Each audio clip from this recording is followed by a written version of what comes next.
And we're streaming. Oh, everybody. Oh, look at that. Do we have kilobits per seconds? We sure do. And Okay. retired Inspector Bruce. Oh, it says that our connection is excellent.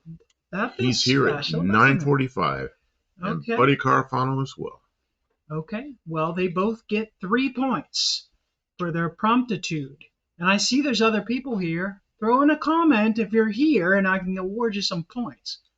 You'll probably get 2 They've been points. talking for a while. You scroll back here, and it started at 125. See, what I don't understand, Buddy Carfano comes in at 125. Mm-hmm. It's a see you tonight. Then at 131, Patrick Sullivan comes in and goes first. First after Buddy. He might not and then he see- changed it to second. Yeah. Yeah, okay, I see. Okay. And Mexican Specs here. Good evening. All right, Mexican Spec gets 2 points. Welcome in, Mexican Spec. I'm sorry, I'm putting them to work. Did you have another live stream earlier tonight? Was Tony on tonight or somebody? I don't know. Crash Roadrunner, you get 2 points. Thanks for being here. I was watching something else. Watching some airplane stuff or something, I think. We don't and have and I went out and mowed, and I was all sweaty mess, so I went and took a shower. And I made him go out and ride the tractor. I said, go out and get some sun, for goodness sakes. Put on some clean clothes. Become a pale old man. Get vitamin D deficiency. Why are we here? Tony is Friday and Sunday now? Oh, okay. We decided to start doing this pretty regularly on Thursday and Saturday. Thursday and Saturday are good nights for us. They're good nights for us, so we just decided to do it. Patrick Sullivan, you get a point. Be right back doing laundry. Get your stuff done. We're starting 15 minutes early tonight, but it was on the schedule, so. Well, Mexican Spec's making something in the kitchen. I thought your wife did all the cooking around there. What you making in the kitchen? I got an LED I want to show him. He did good. But I gotta open them up. Oh, those ones are really nice LEDs. These are really nice, yeah. But I know he said he doesn't like them because, and that solves the problem of the thing. Oh, well, when he gets back, yeah. Or maybe he's still here. Well, he says he has stuff he has to do. This hand is a little shaky today. Oh. Yeah, I'll just show that later, and then I've got another one here. I gotta send a I'm sorry, guys. We're just getting. I just walked in. She walked in like 30 seconds before I went live. I thought I was going to go live, and then she'd walk in and make her entrance, but she made the entrance first. Mean Street Mopar, how you doing? Okay. I got JB. No. You guys all know JB from JB's Little Shop? Oh, you got him on here or something? I got his. I got his text. JB, he's a mod in here. I don't know why he could be in here. Well, he probably can come. See, it's 78 degrees in here. You know, it cooled off a little bit out there, and then you left the AC on in here, so it's nice and dry and no bugs. It's kind of nice in here. Oh, it's. I mean, for a shop, it's really nice. Really nice in here. Yep. I'm gonna send him all these pictures of the truck. He may want your truck.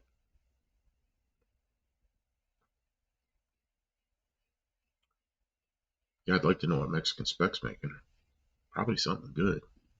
Oh, he's gonna make us hungry. Well, you know what I did? Main Street Mopar? I ate a couple of... I think you still made the points curve Mean Street. You get a point. Of course, we didn't say hi to everybody else. Mrs. One-Eyed Cat's here.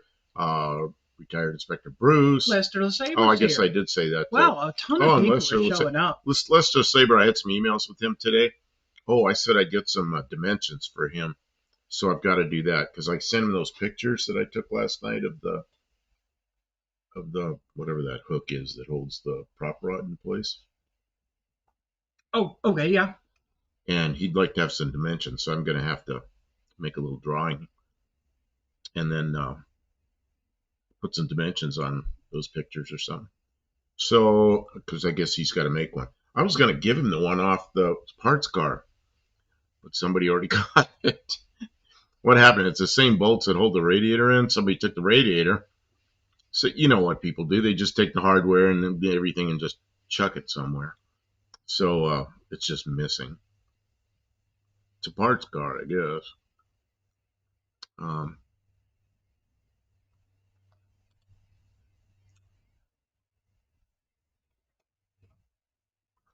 so Kim's busy over there. Buddy Carpano, nice to have. Comfortable temperature. You froze all winter. Oh, it is so nice in here. Oh, Man, I got a clean shirt on that's dry. You can see it was in the dryer and got all wrinkled up. I didn't hang it up. I just took it out, put it on. I see it on here. But that's good. It's dry. It's dry, and I took a shower, got all the stinky sweat off me. Kim brought cookies in here. I got some duplex Oreo style. Fake Oreos. Mm-hmm. Who made those? Food Lion. Does anybody have Food Lion? Yeah, do you guys got Food Lions? Food Up Lions. in Pittsburgh, we had Big Bird, which was actually Giant Eagle, but we called it Big Bird. Oh, but it was a Giant Eagle. Yeah. That was the silliest thing I ever heard when I moved to Ohio. The grocery store there was Giant Eagle. It was Giant Eagle, and it was not a very big store. But then when you went into Ashtabula, it was a big, beautiful store. So there were Giant Eagles all over the place up there. The Giant Eagles were like the premium stores. Like, yeah, they were the big grocery store. They had the big deli and the fancy cheese and the wine. Well, they didn't have. Yeah, they had wine. And they built a new one in a place called Madison, which is on the other side of Geneva, Ohio. And when they built that place, man, it had a child care place in there, so people could come in and they could leave their kids. Eagle's Nest, yeah. With this somebody there and toys and everything, and it was pretty slick. Mm-hmm. And deli and all that stuff. So I used to go there a lot, but moved away from there. And we got yard work done today. It was a little difficult. My neck hurts from bouncing around on the tractor. Wow, I don't like doing the tractor anymore. She mowed for quite a while. I was trying to get some rest. I never remember being so difficult. I don't know if the yard's just real bouncy here or whatever. That's a nice tractor, but it beats the heck out of me. There's rough spots out there. And I hit something with the tractor. It seemed to cut okay, but... It did, but I'll bet you there's a big dent in one of them blades, and it's my fault. At least we didn't bend one of the shafts again. Everybody's quiet. Everybody's so quiet tonight. Well, let's see. What have we done? You can see we got the Z sled back in here. And the reason is... we're going to do the... I guess we're going to do the... tie rod. The tie rod, or you have it partway done. We put the... what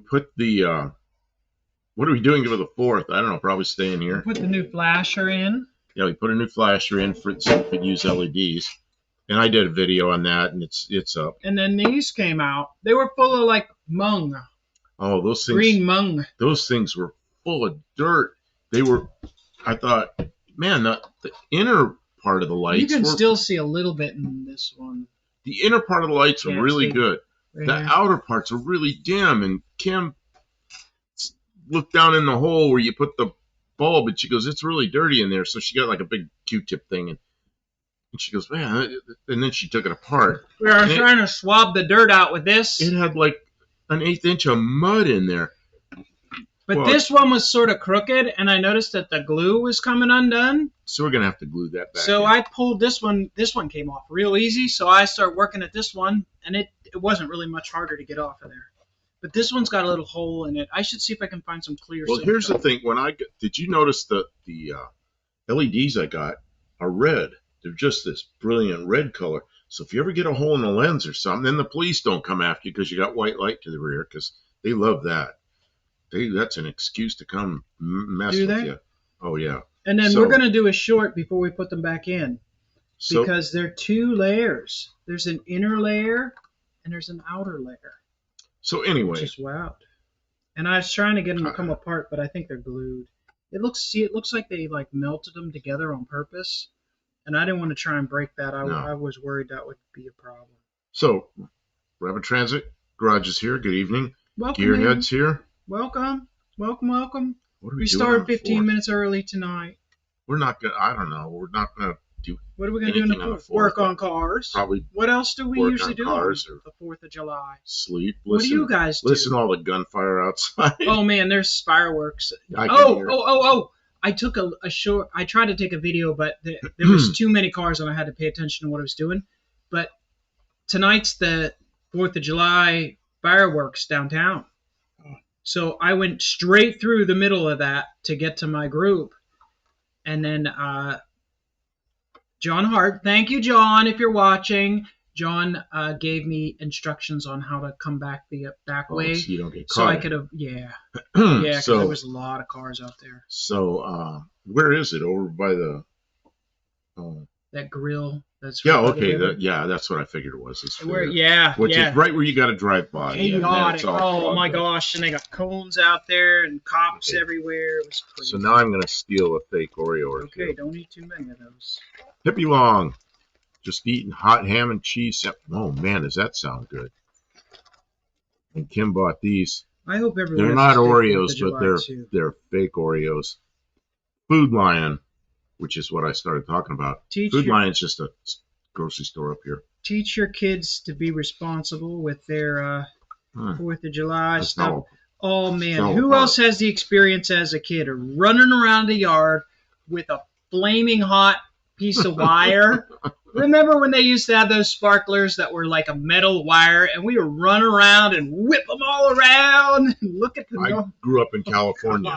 There were no fireworks stands. None of that stuff was legal, and if they caught you with it, I don't know what they did, but you weren't allowed to do that. You weren't even allowed to have sparklers. No. Well, I guess with the fire, we went to a place risk of fire out along the coast, and they shot fireworks out over the ocean. We had that too. It was a good display, but I never heard anybody doing that until we moved to South Dakota for like a year and a half. Man, you could buy fireworks and blow them up yourself, you know. That was pretty cool. You weren't allowed to have anything that blew up. So rockets and like even the little bitty firecrackers were illegal in Pennsylvania, but they were legal in Ohio. So when I got a little older, there was always a friend who would go over the border and buy fireworks. But you had to be careful because they'd sort of try and catch people who were going across the border just to get fireworks.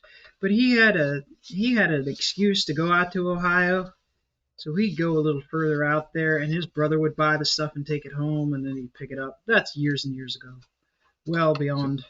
Gearhead says, well, hey, it's not even illegal anymore up there. Hey, Buff, I've seen where people have actually separated all the little wires and laid them all over each other and shrink wrapped them. I've seen that, and then separate them all and twist them and then solder them. I've seen all this. Man, in England, they did not want that. They wanted them like this. Solder them, shrink wrap them. That's how they wanted it. Yeah. And you know what? Never had a failure.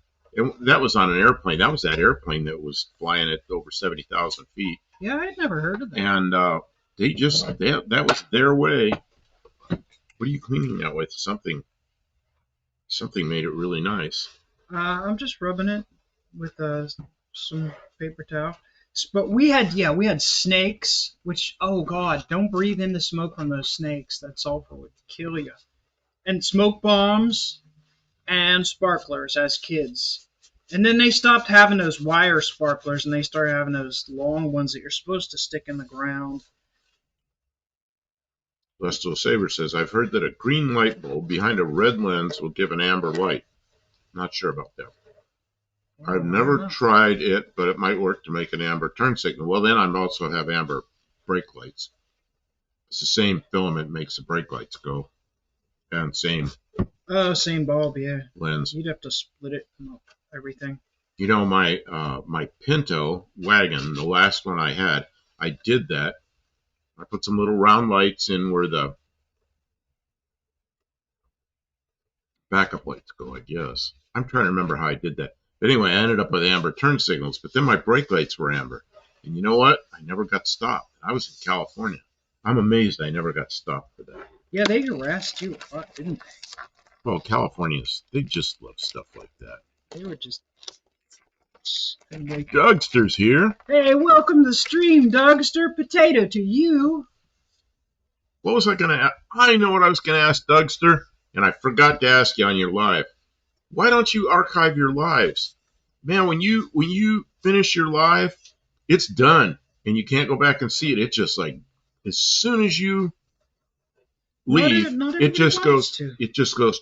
It goes no longer available. Not everybody Well, wants to archive the them. question I have is why he doesn't do that, because then people go back and they watch and you get views on it. We do get people who watch for the next We couple get- for we a get week views sometimes. We get views on it. I'm just curious why you don't do that. He probably has a reason. That's why I'm asking him. Okay, Bruce Colchin, Potato to you, Doug. July 1st we had drone fireworks display. They were really good. Also had some regular fireworks. Oh, okay. Cool. And Luis is here. How you doing? Welcome in, Luis. Yeah, Mexican Spec is back. Hey, if you guys don't know, Doug's probably everybody here already knows, but Dougster streams on Friday night, and it's a lot of fun. Dougster is a very entertaining guy. Friday night? Monday night. I'm sorry. Monday night. Monday night. Check out Dougster Wolverine Garage. He's an entertaining guy. Is that Monday night? He talks about lots of different stuff. And yeah, check out his channel. Check out his stream. I was in there forever. Love to see it, Dougster. Love to see it. I came in late, and then he stuck around for 6 hours. Yeah, I don't always get to watch the whole thing, but I always was late, but I probably watched 4 of it. I think I crashed. We were working on something, and I was exhausted, and I crashed. I missed the whole beginning of the stream. It says it won't let me make them public. You know why? Oh, not enough subs? Probably. Oh, I didn't know that. Probably. I don't know. We never did lives till we had. Keep at it, Dougster. Yeah, just keep rolling on it. In fact, Mexican Spec or Dougster, you're a mod. Put up a link to your channel so people can sub, and yeah. Go ahead and put that up here. That's fine with me. Yeah, and before you leave for the night, remind us again, Dougster. Like if you're here for 20 minutes or something like that, and then you got to go, put up another link. You're allowed to. You're allowed to spam it a little bit. We like you, Dougster. We want to see you be successful. We enjoy everything that you're doing. And Dougster, you're trying to get your 500 so you can do No Name Nationals, right? Or are you already like? Did you already throw your hat in and buy your thing for the No Name 500, or are you gonna wait and see if you get close? Buddy Carafano asked, "What was the purpose of the blue dot added to taillights?" And that was a little snap-in thing, and it was popular like in the 50s, and then it kind of went away. And I remember the lights kind of looked a little purplish, and if you looked at it just right, you'd actually see the blue dot. And then it kind of came back again. So I guess it's like a retro thing that it came back about, I don't know, 10, 15 years ago. Some people still do it. What can you put on lights for like UV protection? Like sunblock or something? Because isn't red really vulnerable to UV? Whatever these things are, they don't fade. What does look good is when you put silver on the. No, well, yeah, but you drill the hole and then you snap that thing in there. It's got it's like an add-on thing. It snaps cool in. Stuff. So I'm gonna see if I can find some clear silicone to rub in. You asked me a question, and you're just not letting me answer. Sorry. What is that stuff we have up there? Can't think of the name of it. What's the stuff people put all over their upholstery? Armor? Armor. You soak that with Armor and then dry it all off. It'll look really good. Okay. The other thing you can do to really make it look good is sand it, clear coat it with lacquer. But I don't want to do that unless we do them all. So, yeah, there's Buddy Carpon goes clear coat the lens. These are the lenses for the back of his car. They were somehow getting water in them, enough water that there was like mold growing in them, or like something. This one you can kind of see it. I think. Is it this one? What is the question? Ask what he asked what I was. Mexican Spec asked what I was cleaning. Oh. See, this one has a hole in it, a little hole in it, and enough sort of like debris got in it that it has like it looks like Oh, water was in it. Mexican Obviously, spec took them can't off. get They it out. about fell off. They weren't in there very good So anymore. we're gonna rebond them in there, just the outside ones. Well, you know, we put these. And I'm not keeping up with the chat here. Just a minute, because we're like just rattling on about everything except the chat. Ross Rosa, liquid moly oil additive any good? And it's a question. Oh, I don't know. Man, but I know who to That pay oil attention guy. to. The what's he call himself? The oil geek. What the heck is his channel name? Somebody will know. Somebody will know. Somebody put it in here. Robin Banks is here. Welcome. Robin Banks, welcome, yeah. welcome. So, Oh, that Dudster, I did see that you were putting oil sump in the 413. That's cool. That's got to be cool. Exciting. Exciting. Getting things together. so maybe somebody can put. His name is Lake Speed. Is his name? Somebody will know the name of that channel, It'll or come. I'll think of it. But in the meantime, Mexican Spec's always worried about the LEDs. And a lot of the LEDs just have an LED on that end. These have LEDs all the way around. And man, we put them in there and they just brought those taillights alive. Like it just the whole thing lights up. Except for the outer ones were kind of terrible looking, especially down at the bottom. And Kim got in there with a brush. There was dirt in there and she was trying to clean the dirt out, and these things just kind of come off. So we're going to have to bond them back in there. But we took them to the house and put them in the sink and washed all the crud out of them. Now they look really good. So I think they'll be really good across there. And these LEDs are a really bright red. And behind the red lens, they look fine. But if you get a hole or something, you never have white light to the rear, which will just piss the cops off. So it doesn't need a hole to vent moisture out. It needs to be sealed so moisture can't get in. The adhesive all around was coming out. We're going to use trim adhesive. What is this? The lights needs to reflect backwards, which those don't do. These reflect great. Well, yeah, these. Look at. See, look how it's. Well, but this is what reflects. Look, I know nobody wants to look what I'm doing. See, these have. That's why they have all this that texture look to them, because those are reflectors. So when you shine a light on them, they're a reflector as well. And these are like really wide reflectors. They work really good. And good stuff.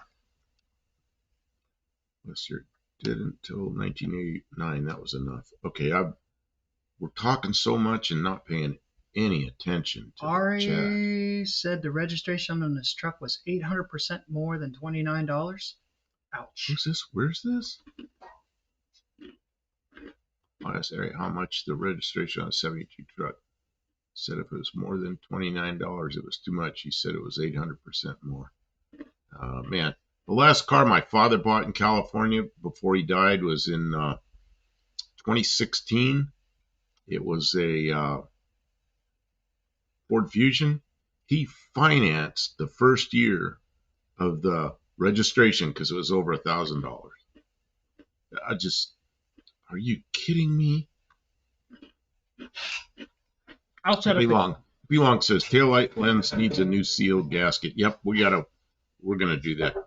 Next Spec says no, the bulb reflects back to the metal base, and that's what projects the light out on the back. I'll wait for your demonstration. Man, we had it in the shop, so I couldn't get a good view of it, but I had one side with incandescent, one side with the LEDs, and the LED was just like, whoa, bright, full, everything, and it was better than the incandescent. But I have used LEDs that don't. See, this has got LEDs all around the outside of this thing and on the end, and I've seen them where they just have a thing on the end, then they're not worth a shit. But the ones that have here, yeah, it reflects really well on the inside. The only thing I could do better if I took it all apart, I'd paint that white in there instead of the color that it is, that silver color, because the white actually reflects more light than silver does. How am I doing in the front there? Oh, I don't know what you're doing, Kim. I'm making room. Making room for what? So you can see. Oh, well, yeah, I mean, you're about as far forward as you can go without crashing into anything. Okay. So I set the camera up so they can see. Okay, so, well, we don't have lenses in there. I know that he wants to see the reflector. Oh, okay. Well, I guess you can see the reflector and the lens. Uh-huh. So you're going to put a camera back there or what? Mm-hmm. You have Ghost moving the car. Now Kim was back there pushing it. I don't know what she's doing. I look back and the car's moving and she's like, do I have enough room? Like, room for what? Here, she's going this way. I think she's going to work on the front of the car. I'm thinking she should be pushing it the other way, but she's making room back there so she can put a light behind the LEDs. Two guys I know, a father and a son team that call LED lights LED lights. Like, yeah, there's a company called AeroLEDs, and they make LED landing lights for airplanes. AeroLED, that's the name of the company. And they are bright, bright lights. I've used them. They're amazing. But, you know, an airplane, you don't worry about blinding somebody coming the other way. And then you have taxi lights, which are down kind of low, and then landing lights that are straight out. So Landing lights. Who wants to land? okay, Mexicans back. I understand what you mean, but I think you'll be surprised.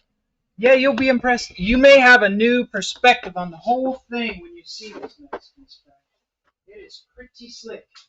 I've never seen bulbs like this before he bought them, so I was pretty impressed.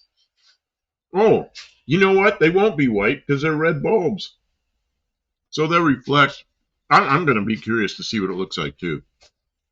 I just know with the lenses on there, they were incredible.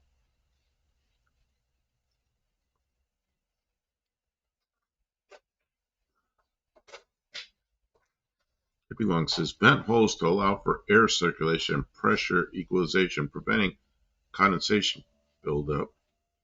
Small holes help manage. Yeah, this has a small hole that doesn't belong there because it's on, you know, it should be on the bottom, not on the top. It's right here. But there's two layers, so it's still red. And I'm glad I'm home because I could hear those crazy people out there. Hear them being crazy? Yeah, there's people out there on four-wheelers or something, dirt bikes. I don't know what they are. I don't know, but they're crazy. Well, there's a lot of cars out there from that whole. That might be motorcycles. I don't know. One-eyed cat. My work builds box trucks and trailers. Many LED options. I may have acquired a few. Yeah, of course they're designed for it. Those lights are designed for it. This is we're forcing something in there. It doesn't belong in there. But my reaction was it looked pretty good. It's a thing of that car. What Luis says, it's a thing of that car. I'm not sure what you're talking about. Kim's over there setting up a camera in the back. She strung some cables over there and she's trying to get it set up.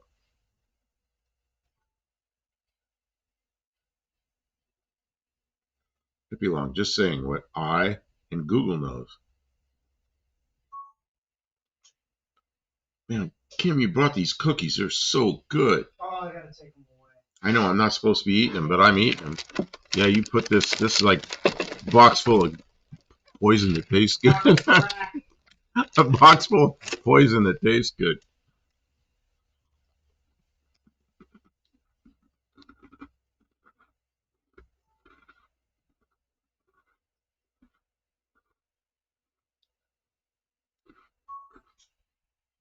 Dexter says a friend had a runner car from back in the day. Who knows what they hauled in it, but it was a four-door LTD with a built 460, 273 gear set, and the passenger headlight was replaced with an aircraft light. My 64 Ford had aircraft landing lights on the inner, it's four headlights, they're round. It should be on by now. And the outer headlights had high and low beams, and the inner ones, I put a separate switch on them, so I turn them on, and they'd light the road up. Okay. There. There you go. Okay. I'm going to turn the light on. Yeah, let's see what it looks like. So what are you gonna do? You're gonna step on the brakes for you? No, just put on the headlights, I guess. The running lights? Yeah, just or the yeah. Yeah, it looks a little bit orangey, the one without the lens. And then step on the brakes.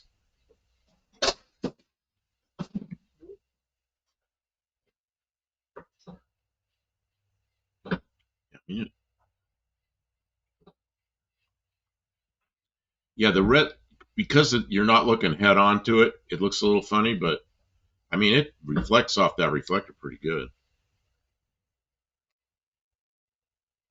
Man, can you get that camera somewhere where it's more direct, straight into the back of the car?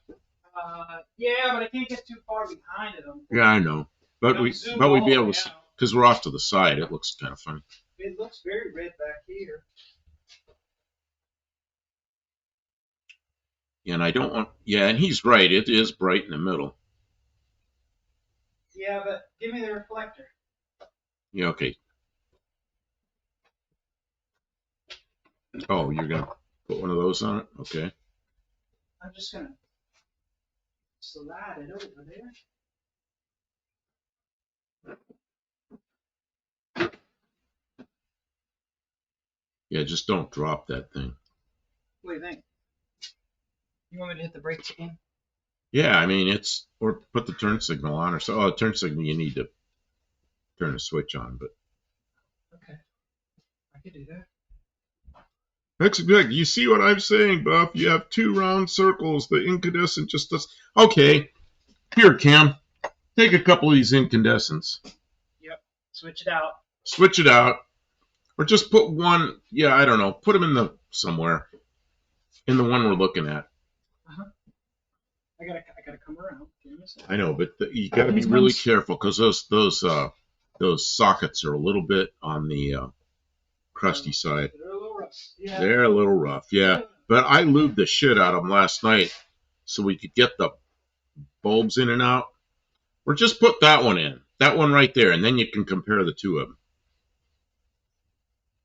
Mexican Spec hates it. You know what? Maybe I'll just drill a bunch of holes and I'll put like 60 LEDs in there, and then they'll be bright. Don't get mad. Don't get mad. He's allowed to have a differing opinion. You don't have to prove it. Okay, there we go. Which one do you like better? There's one incandescent bulb in the middle. Step on the brakes, Cam.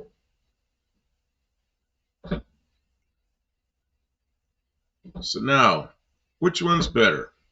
Man, the LEDs are, man, they come on and off quick. The incandescent kind of, it lags a little on going out.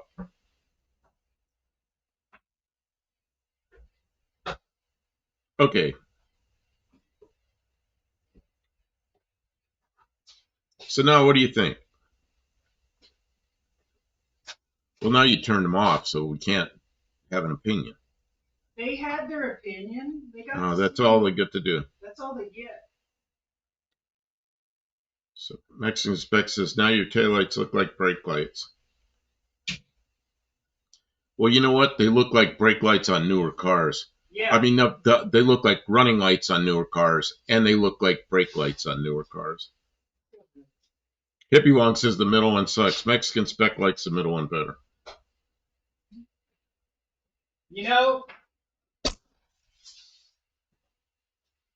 getting to that age where he's more worried about getting rear-ended than he is about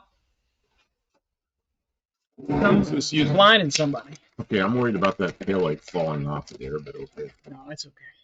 Okay, when I cat it. Well, I lost track of everything. Hippie Long, middle sucks, yeah. Okay, you put the LED back in? Mm-hmm. And we didn't check it, though. I think the LED bulb is better, Main Street Mopar. When I cat, I'm thinking of replacing my taillights with the red LEDs. Use pint mason jars, taillight mount. The PID, and screw in the jar. Mount the PID. Oh, the lid. Mount the lid and screw in the jar? Yeah, if you had red, they'd be okay. That's pretty cool.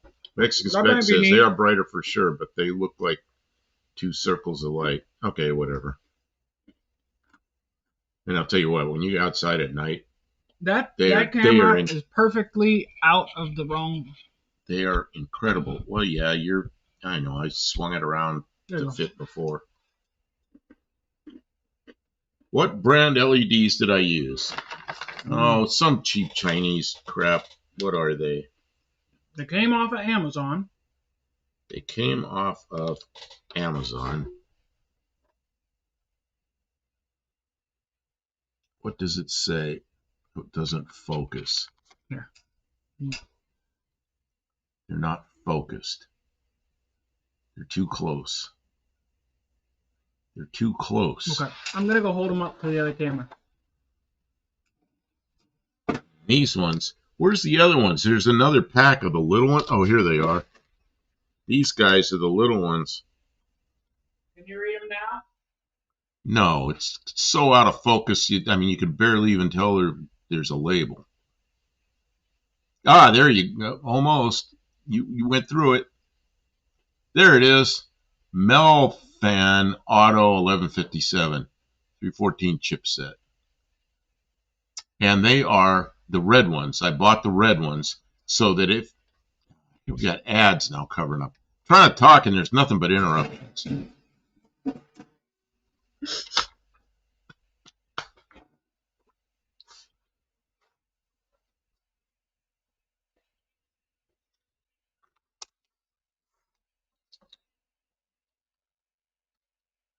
Okay, maybe I can get in over the interruptions. I don't know. And then the small ones, the 194s, these ones I put in the side marker lights. Man, did they get bright. So these things are white. But, of course, inside the side marker lights are whatever color they are. And so that whatever brand that is, Oxito. But these ones, I purposely got these because they have the LEDs on the side, not just like a dome on the top.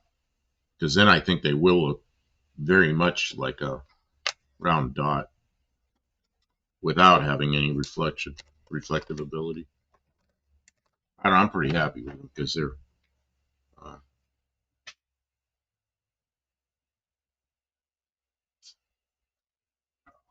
and I guess I'm gonna have to move this car back. Somebody asked who was it? I saw this. Man, I can't keep up with the chat. Let's see, how long does it take you to get the title on your car if you register it in Tennessee? Immediately? As soon as you hand them the 10 money? days tops. What? No, they don't hand you the title. It comes in the mail. But it doesn't take long. Oh, they hand you the registration. Yeah, registration. They hand you the registration, but the title comes in the mail, yeah. Yeah, like processing. They print it out and then they put it in the mail. Bullet says, are those bullets DOT approved? I have no idea. Probably not. Are there any bulbs that are DOT approved? Yeah, probably not, no. I don't know. Call the police. Tell them I'm not DOT approved. Chase me down. I'm sure they're no brighter than regular car or modern car lights. All the new cars are LEDs, so they're pretty darn. They're about the same as the new cars. Hey, I got a question for you. It's technical. So I don't know if I love Amazon. I like their delivery. That's for darn sure. It's and of fast. course, I don't know if you are. I know I am. Amazon Prime, so I never pay shipping. They cover it. Let's just say we put frosted plastic sheet on back of red lens to diffuse the light. Well, yeah, but see what the inside of that looks like? You're not going to get much more. The reality of it is that is very, very much like in person. It's just as it doesn't look super concentrated. It diffuses pretty darn well. On camera, I agree. It looks like it could be an issue, but it's really not. I'm sitting right here. It's just going to look like a light.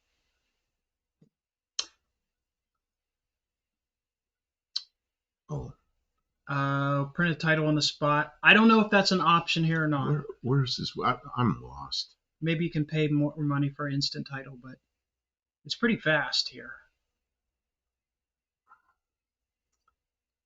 Oh, here you go. Dougster says in Michigan, Secretary of State. Yeah, that's your DMV. We'll print a title on the spot. I don't think we Man, have the instant title. I thought they gave me a title when I got the car. This one. They sent me the title. I got everything right there, I thought.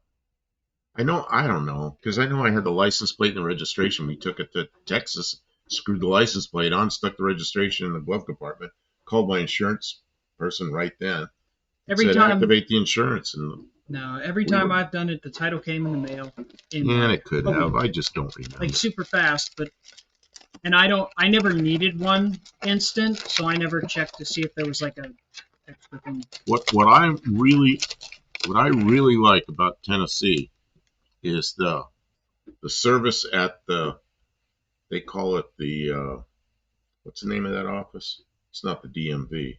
It's the Something's office, it's yeah, the recorder. something. Yeah. Anyway, I go in there and it's quick. Everybody's nice. They just take care of you. They don't argue with you till you get lost. All the other problems like California has.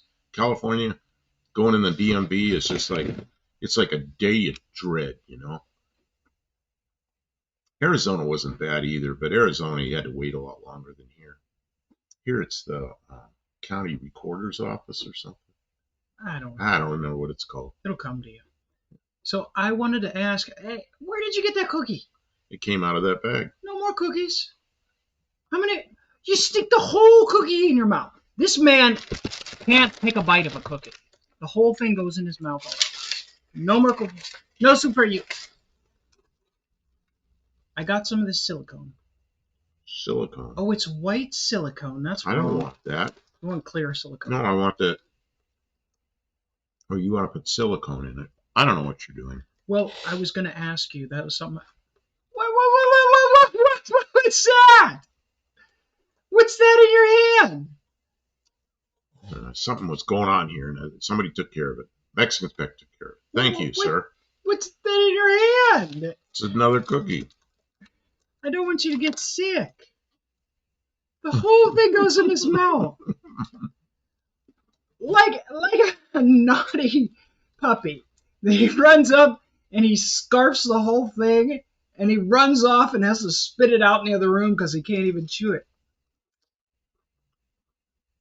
The department here is super nice and they're fast, they're efficient, they're really friendly. I went to Arizona, but there it's the BMV, Bureau of Motor Vehicles, on Interstate 19, which goes down to, I don't know, it's almost on the Mexican border.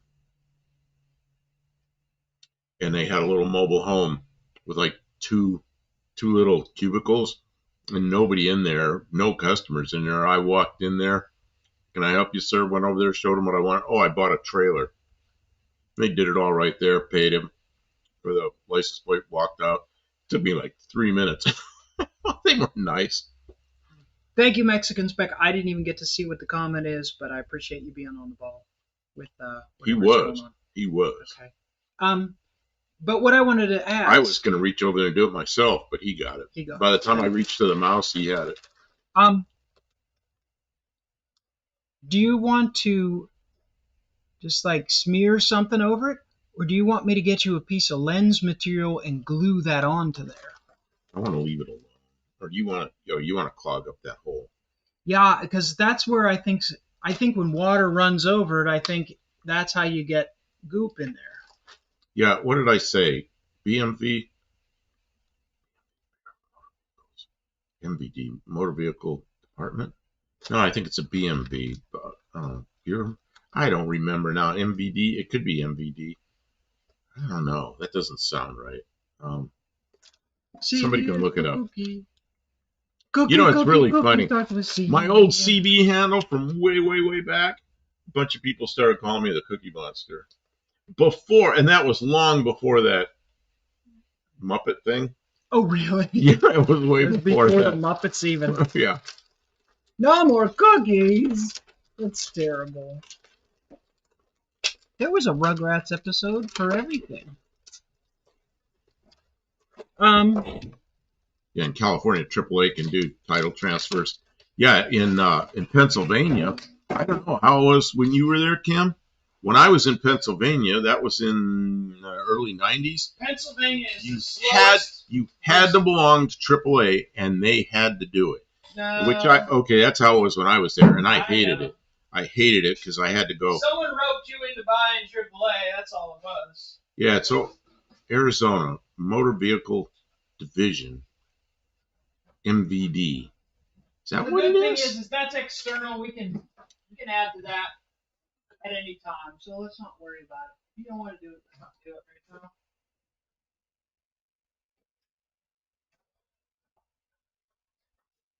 I have black silicone adhesive, and I have the weather strip and black weather strip and gasket adhesive. I'll bring them both. You can decide.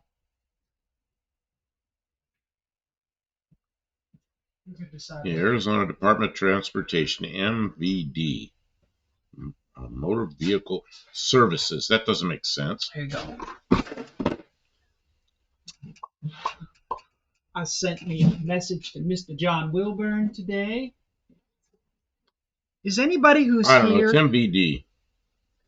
Whatever the hell that is. I don't think anybody who's in this chat tonight was involved in the 6-cylinder class at No Name Nationals this year.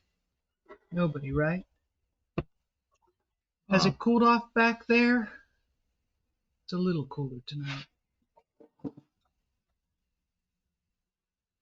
Oh, Angelica ate too many cookies. Yeah, it's easy to eat too many cookies. What do I want this? Well, it's black silicone adhesive. That's you know what kind of right. You know what I left down there in the kitchen? I've got a bag. What's that orange bag that the Ching? Is that the name of it? Those rolls I get. Yeah. There's a cha-ching bag down there. Okay. And it's got 2 tubes of I can't remember names of anything.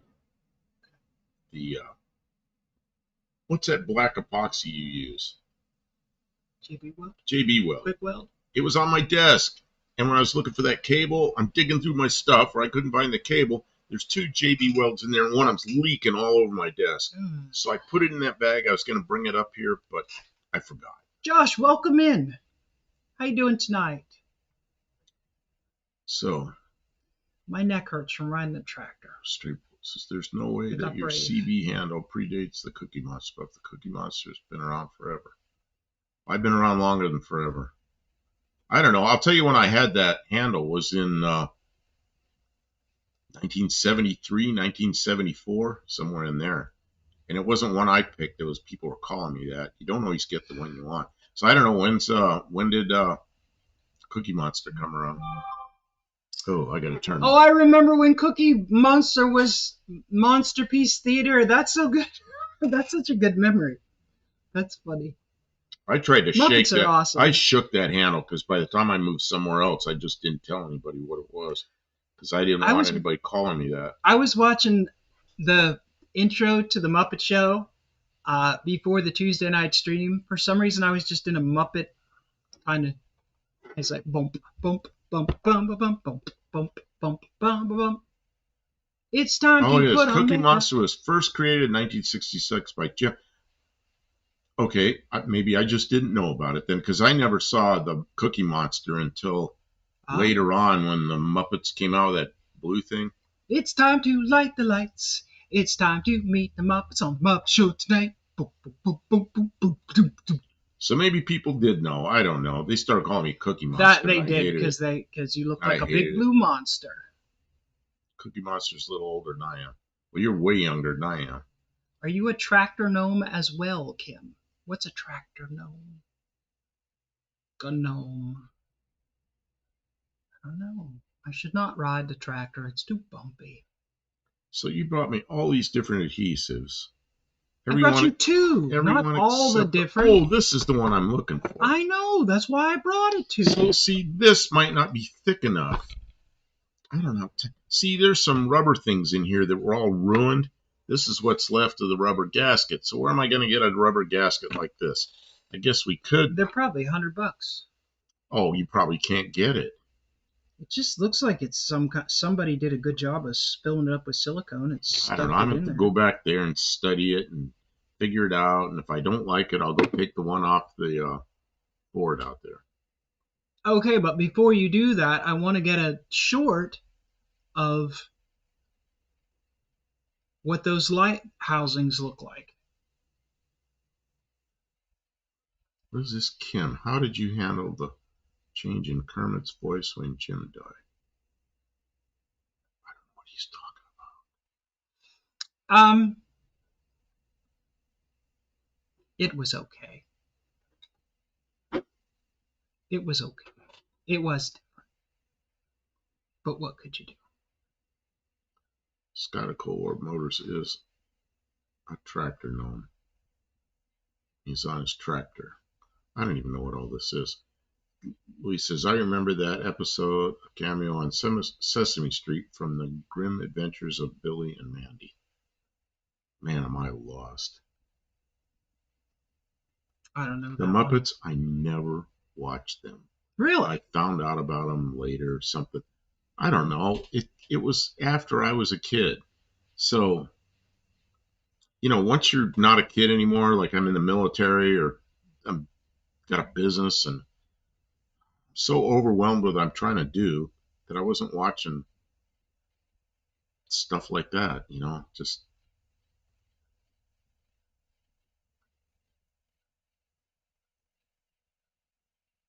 yeah. Jim says, yeah, get all the rubber. Yeah, replace all the rubber. Oh, here I just noticed this on the bottom. There's this little V-shaped thing right there. That's molded like that. That's the drain. That's on the bottom. That's supposed to drain the stuff out and equalize any pressure or anything. Yeah, the hole's on the bottom. That makes sense. But I don't think the crud got in here. I think it went in through here or something. Jim Henson's funeral. Kermit saying it's not. He's being green. Oh, Can't wow, I watch the don't remember Muppets that. when in the military, right? You know what? If you long Buff, could you show problem closer, please? The problem. The problem. Show What? them the crack, I guess. Oh, there's this crack, right? Right there. See, there's a broken spot right there. But this thing is, oh, you can see it better right there.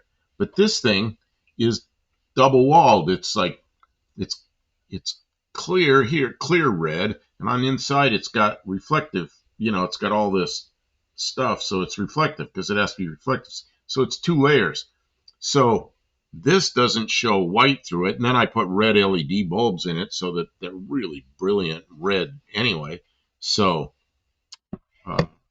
I don't know. Kim wants to put a little clear silicon or something, or He's that thing, suggesting that we that gasket. slit a piece of hose and use it to make that gasket. It, I was just thinking maybe we could just make a bead of silicone and bed it in the bead of silicone. I don't know if that was a gasket. It may have just been a bead of silicone in the first place. You know what it looks like though?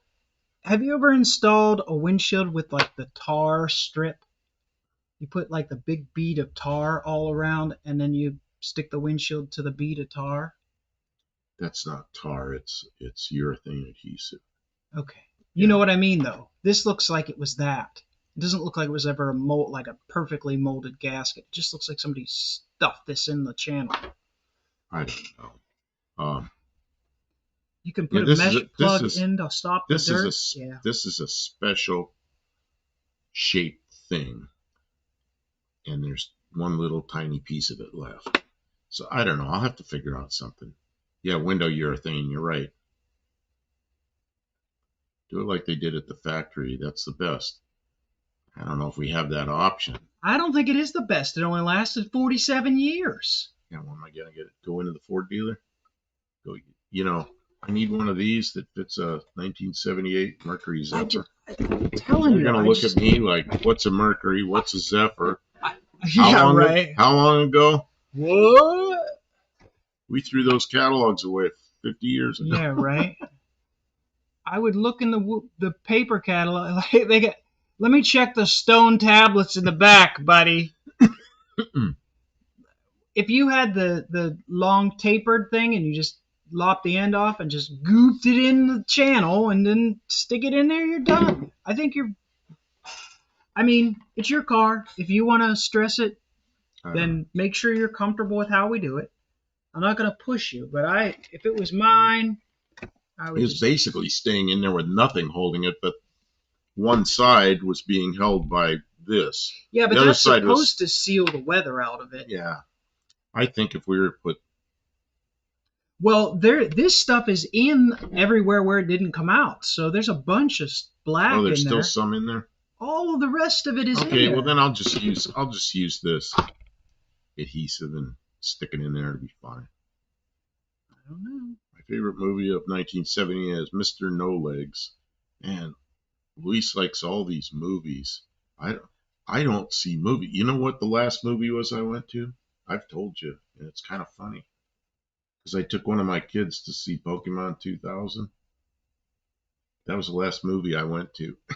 Does the parts car have gaskets? Lester will say, but the parts car, the gasket's going to be the same. It's 2 years newer, and it's a Ford, not a Mercury. It's going to be the same. So it's not a gasket. It's a piece of urethane or something that went in the channel in there.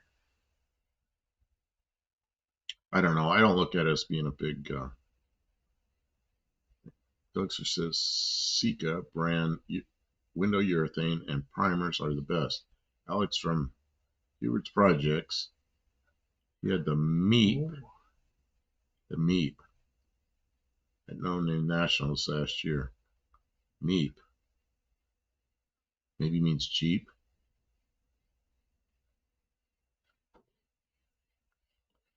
No, there was a project called the Meep. Oh, it was a Jeep and a something. It was two Mini. Things. It was a Mini on a Jeep chassis or something like that. Yeah, I remember some weird thing. Yeah.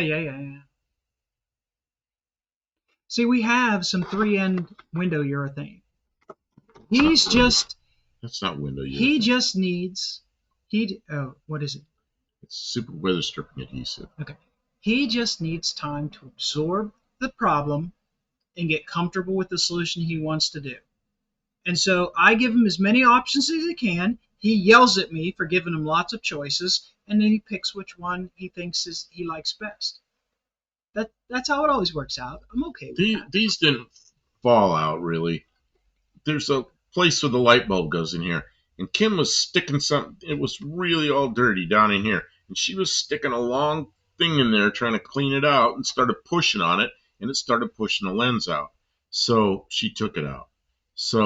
And I didn't have to pry hard. It wasn't in there that tight. It was mostly gravity and memory.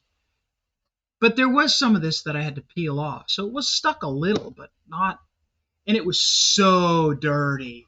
Like, we took these down to the house and washed in the sink. And there's still gunge in those. They're hard to clean. So I'm glad I took it out, and it's not that big a deal. Yeah, Mexican Fix says you can get lenses for the box tops, but not for these. Really? Yeah, these are because the box tops use a more normal lens, and of course in Mexico they had those. They never had these in Mexico. So yeah.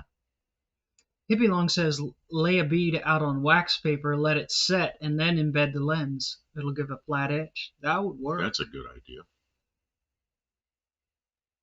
Yeah, that'd probably work. Buddy Carfano used window urethane when working in the body shop for lenses. Oh, really? And I'm afraid to put it in there. You never get it back out again. Yeah, Tim says Project Creep. I won a 2-hour project, went all day. Oh. Yeah, that's what happens to me. That's why I didn't want to solder that thing. Every day is like that here. Every day is like that. Although you did a lot of mowing, So when I went out there, I thought I had a couple hours mowing to do, and I did it moved like in 20 minutes. I was I done. moved all the old body panels from the Spitfire because I they were know. lined Where up did you? along the garage, and I stacked them down by the junk cars, I parked was wondering car. where they were because that's all cleaned up. They're That stacked was down by the that was a. Lost You Fire. know how many times I've walked out of here at night without a flashlight, tripped over that, smashed into that I stuff. know, I know. Well, you did the same It thing was on the. raining and cold, and then it was dark, and then it was, Yeah, and I know. now it It's was always like, like that. okay, it's time to do it finally, and I took all my energy and did it today. So what are we gonna do tonight? I don't know, talk about how we want to proceed. I Um, did want to make a short about the how the lens is doubled up. okay, so I can't just put it in. Okay, if hold a windshield in, it will hold a taillight. Oh yeah, but what I'm afraid of is if I ever want to take it out again, I won't be able to get it out if I use that stuff. Uh, but yeah, it probably maybe I'll never want to take it out. It was in there 47 years the first time. If you ever want to take it out, it'll be because it's busted and you'll get it out. Yeah, windshield urethane. I know people that did windshields. They say that cheap people use this stuff. They'll go put silicone in to hold the window in, but that's the wrong thing. It's supposed to be urethane, and that really holds this stuff.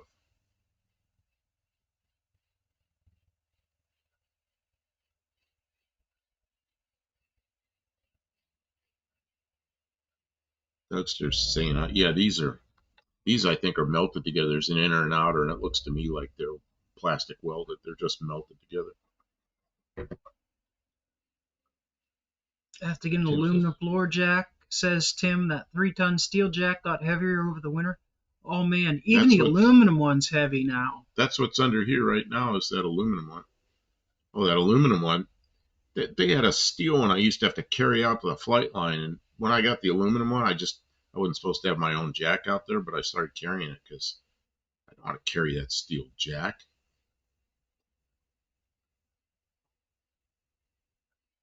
We had one of those little Kawasaki mules. It's like a little pickup truck, but it's kind of high.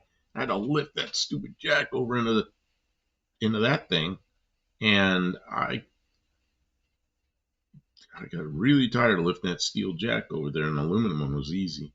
I'm sorry for my bad posture, guys. My neck is really bothering me tonight. So what do you want to do? You want to do something, or you want to just sit here tonight? No, we could do stuff. I'm just uh, um oh, Okay, well I a don't little bit want you to. stiff. I don't. The aluminum one might not be able to hold as much.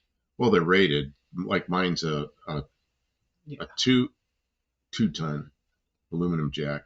They have 1.5, 2, and two They're and a they're half or lower rated, two but and a but half. usually you don't need anything that big. Although his truck, he probably needs a pretty big one for his truck. And then I got the other thing on there's there. aluminum and there's aluminum.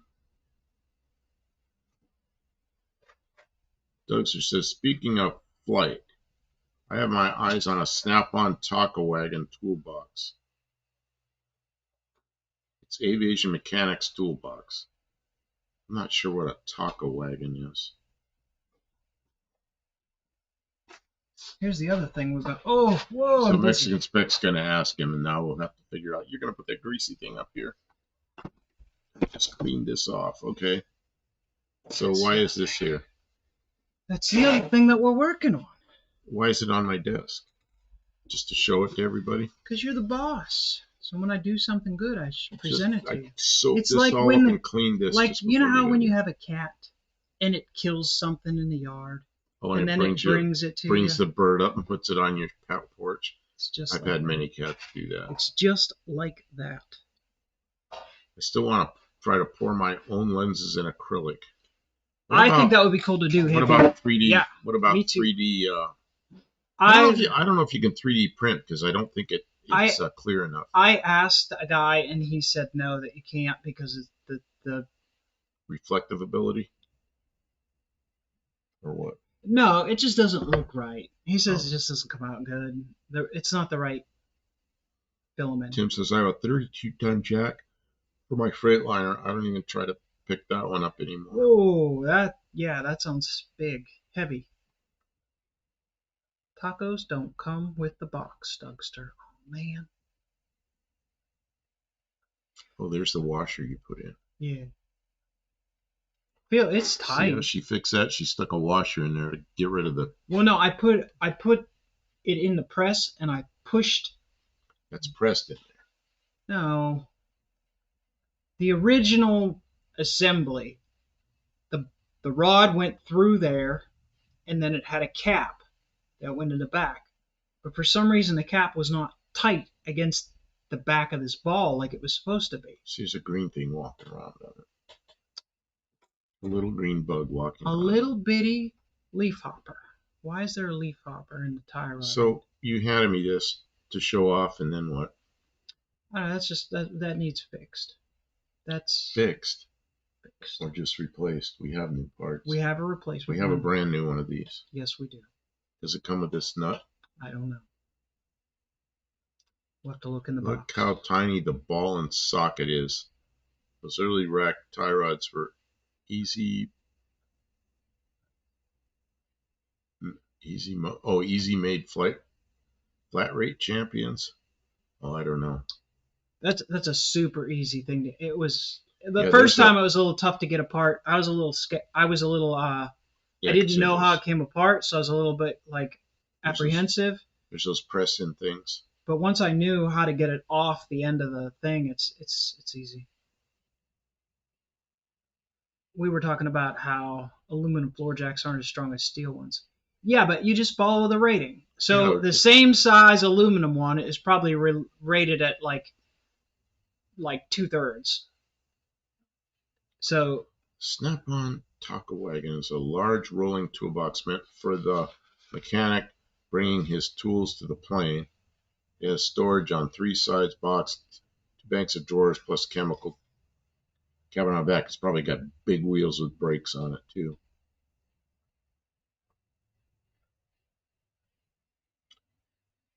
Vixen Spec said, I'm going to be listing a beautiful box top, just like yours, in color and wheels with blue cloth bucket seats. He has 3-speed manual.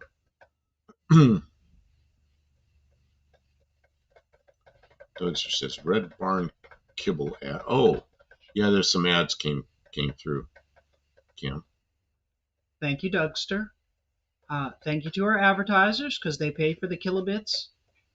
4,000 to 5,000 kilobits per second. That's a lot of kilobits, and advertisers are helping us pay for all that. So thank you to Red Barn Kibble, and thank you to Dougster for Inspector Bruce. paying attention to the advertisement well enough to tell us about it. The ad for Disneyland. Really? That's what Inspector Bruce says. Okay. Thanks, Bruce. Disneyland. Mexican Spec says got it. Big Mouse is supporting us. That's a big deal. Thanks, Disney. Yes, the Enterprise.mex ad came in. All right. All the people who tell us about their advertisements get 2 points. What happened? Thanks to all the advertiser pennies. There was a pack of cookies up here. I hid them I from don't you. see where they went. I threw them in the trash before you killed yourself. How shaky is your hand? This hand's really steady. Holy shit. How's this one? It's a little shaky. That's not too bad, actually. It's Maybe we need to give you cookies more often. It's a little shaky.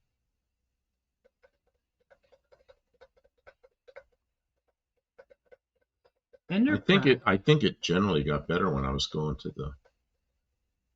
Don't make me kilobits. To the. Thanks, Mike. Whatever that doctor was. Welcome to the stream, Mike. We're talking about taillights, LED. Oh, one of the things you might not have known about was that Plastic A-arms. we had to. Oh, I saw a short about that. The new Ram trucks have plastic upper control arms. Can you believe that? Molded plastic. Upper on a truck. Like a 3/4 ton truck.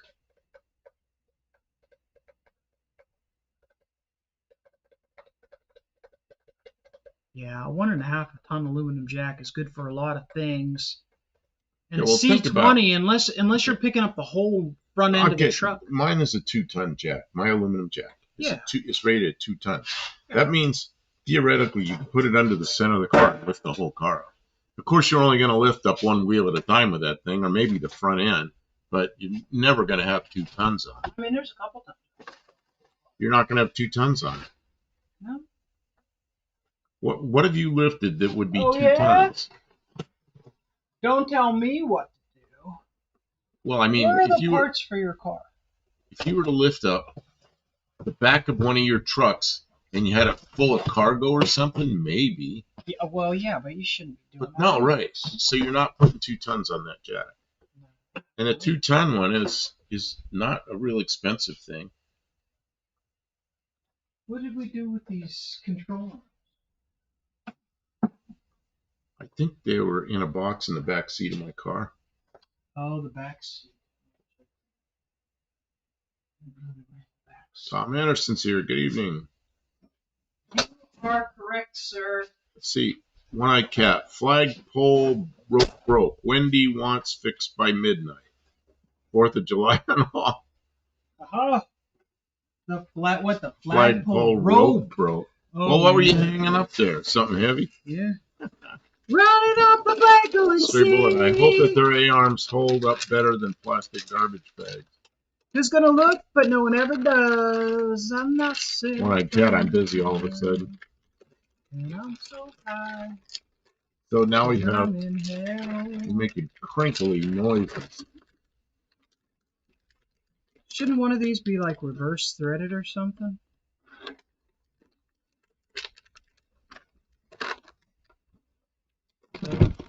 Sorry. Because the bug only has 2 to 3 inch clearance, I have to run it up on 2x4s a couple of times just to drive. I remember Vegas. You remember the Chevy Vega? If any of you are that old, you could never get a jack under them. You couldn't get an engine hoist under them. You had to drive them up on. Like I used to put a couple of like 2x8s or something and drive them up so I could get the floor jack under. But a car found I needed 2-ton jack to pick up my heavy date.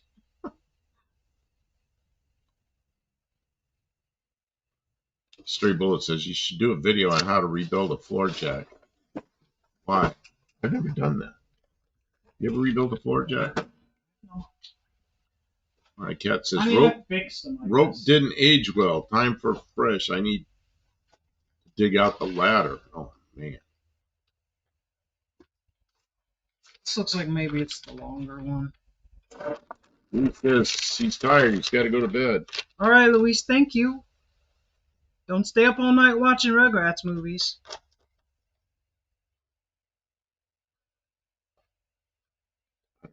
I'm so afraid of this greasy thing all over me. Look, see? Here's the ends. That one looks longer. See that?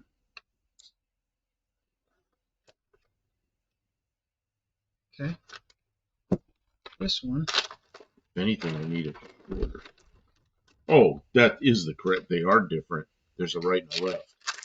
That's what I was getting at. It's a different design. Are they the same different? Yeah, they look like the same. I need to know if it's the same as that one. And where's the nuts? Or didn't it come with nuts? You got to use the old nuts. Oh, I know there's these things. They were in the box with it. The squeezy things, the covers. Mm-hmm. Where is Luis located? Yeah, where is Luis located? I am not sure. But he already left. Did he leave? All right, good night, Luis. Hey, thanks everybody for stopping in to hang out for a little while tonight. We do really well on Thursdays. It seems like there's not much else to do, and people enjoy the hangout time. So we're glad we can be. Says he needs to rebuild his. Uh-oh. Well, maybe Kim will rebuild a jack in here. As long as you can get the. Buddy Carafano O-rings, says, I guess. "Are you going to take the tint off the rear side windows?" Yes. He It's wants just, it off of that. it just isn't a priority Yeah, yet. it's like the pinstripes. My priority is, it was over 9 months ago I lost my daily driver. I still don't have a daily driver just because the insurance took 2 months, and then getting this car from Texas, and then and you know the story. Every day he holds his face in his hands and cries. And it's sad. It's sad just, to see. He cries tears just of pain the loss. He wants his car.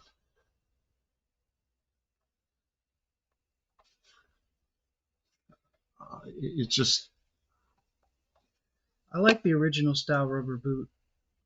Can I have permission to maintain their originality? Patrick Sullivan, he said around the place you was talking about, Buff. Oh, 38 Racing's here. Hey, how you doing? Ray! Welcome to the stream. Love having you here. Okay, so what? See how there's a washer in there? The whole thing. Yeah, that thing was gone or wiped out or something. It was pushed this way. I don't know why there was even space for it to move.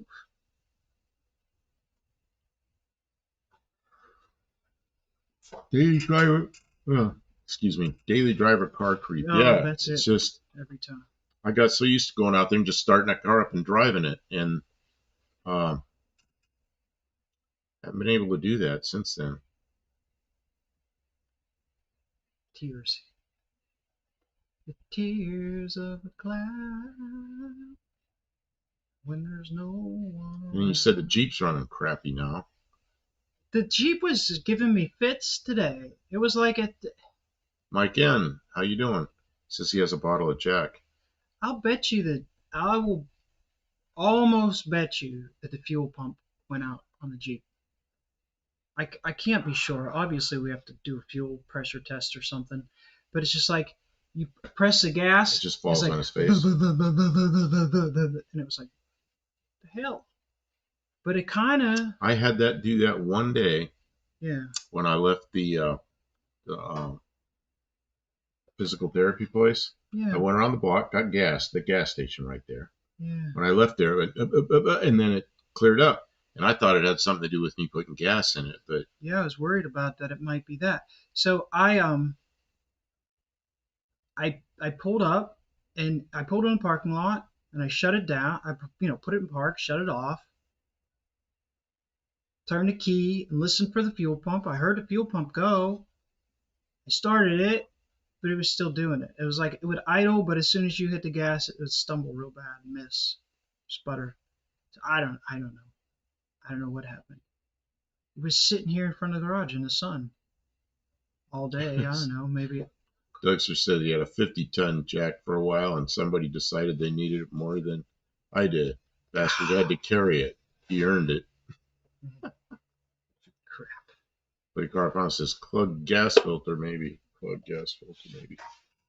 Fuel filter? I guess it could be a fuel filter. Yeah, that's possible. Could be bad gas. I'll put 2 gallons in it. When did you put 2 gallons in?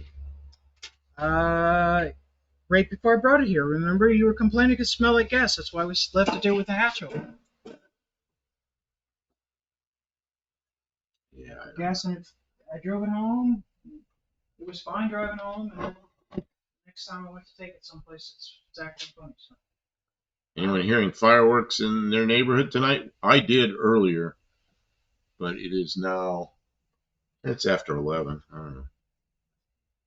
Yeah, they're kind of over now. Although, I wouldn't be surprised if there'll be some fireworks. America! It's hard to tell if it's fireworks or gunshots. Around here, a lot of it's gunshots. Yeah. Last year, there was a lot of gunshots around here, which I don't really like because then, the rounds come down somewhere.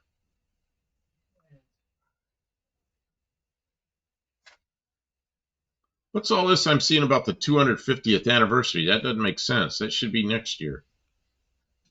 Somebody's celebrating the 250th anniversary of the country. I didn't understand that. Well, it's 250th birthday of the year before Of the year before? Yeah. That's like I'm celebrating my 73rd birthday because it's next year. It's next year.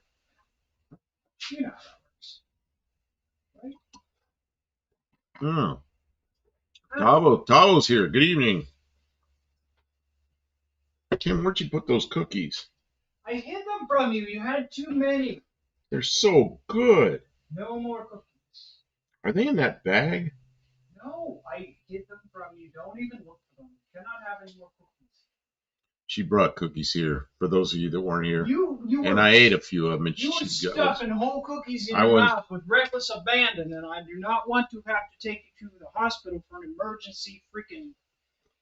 I was gonna say estrogen injection. That's not. Yeah, that's what I want. Estrogen injection. That's not the right thing for cookies. Let's see here. Mexican Spec says we had to march and sing in 3rd grade for the 200th. You damn well better make the kids do it for the 250th. You know, I was at Santa Maria, California. That night I was in Santa Maria, California at a racetrack, sprint car track. I remember it real well. It was the 200th anniversary, and they made quite a celebration. They had fireworks at the track and everything. Paul Pachui's here. Hey, how you doing?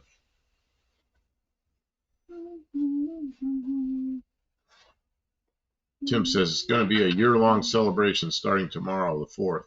Well, maybe that's what it is. Dexter would load a muzzleloader with a large charge of powder and no projectile and let it rip after dark. A 12-inch frame. 12-inch flame. Buddy Carfile says he wants a cookie. I want another cookie. I want a couple more cookies. Mike N says, ammo's expensive, so are fireworks now. I can't believe all the fireworks stands around here. I know, there's one on each side of the bridge. They're all over the place. I don't know how they can all make money at the same time. They're all... I guess it's like gas stations. They're everywhere. Lesto Saber says, Kim sounds like my wife when she thinks I eat too much of something. Mexican Spec says, Buff, I found a special card here and sent it to Dennis Collins. Dennis Collins. He answered saying he wants more information. Nice. Who's Dennis Collins? Who's Dennis Collins? I'm sure that's probably somebody we should know who they are, and we'll look dumb for not knowing. He says it's a replica of the Black Hornet. That must be a movie car or something. Isn't that the Green Hornet? The Dennis Collins. I don't know. 38 Racing. I'm going to see how the time capsule fared after 50 years. I'll be there tomorrow. Oh, what's this? I don't even know about that.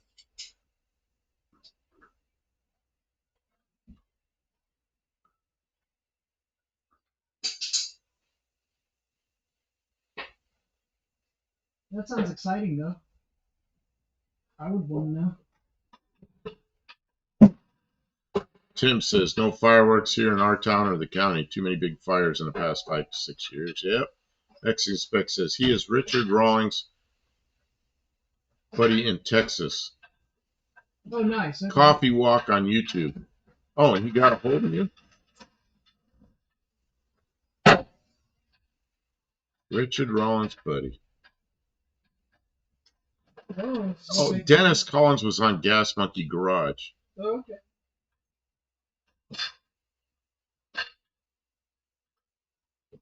Good deal. You know who I liked? You know who I liked on that show? I'm trying to think of her name. What was her name? The upholstery lady. I don't know. I don't know the people on that show. Oh, what was her name? Oh, she's probably like my age or older. Chinese lady. Chinese lady that did upholstery. She did a good job. And I think that show was probably on. I was probably didn't have any cable or anything. She used to call him Ass Monkey. Right there on the show, she called him Ass Monkey. Sue, yeah, Sue, that's right. Everybody, Buddy Carfano got first. So that's probably at least 2 points. Mexican Spec says Sue. Oh, the Chinese girl says Patrick Sullivan. Yep. Sue. I should even know her last name. I like Sue. Anybody? She just had a. She did a good job for one thing. She had a good business going, and she give him shit right back, and he deserved it. Mike Hen says Sue as well. Make sure they all get points. Give them all points. Talo says, I just come in from working on the Valiant. Now I want to burn it. What happened? Don't burn it. You got too much work in it. You got too much work in that car. You put a top on it.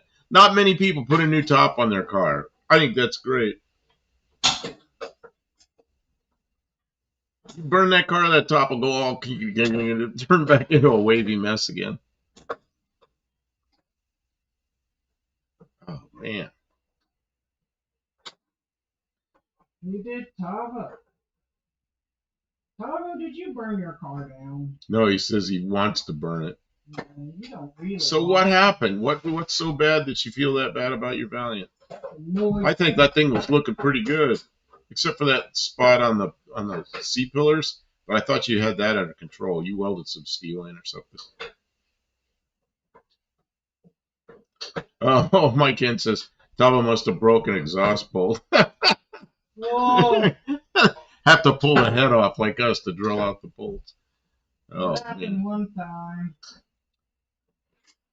No, Mike, you know what happened was some months ago, his Valiant, somebody had put a sunroof in it and did a hack job, and then he tried to fill it in with sheet metal, weld it, and it just turned into it. The more he worked on it, the worse it got.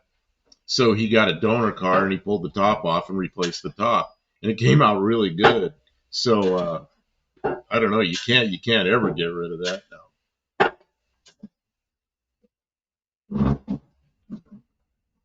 Dutcher says, never liked Richard negotiations. Sometimes a guy asks 30K and he counters with a firm 4K, 14K.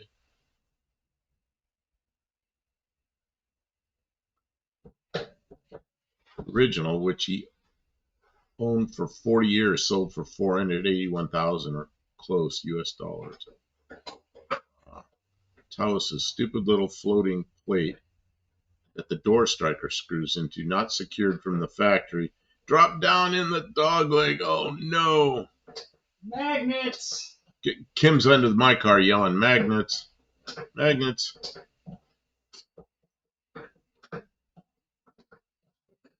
That stinks.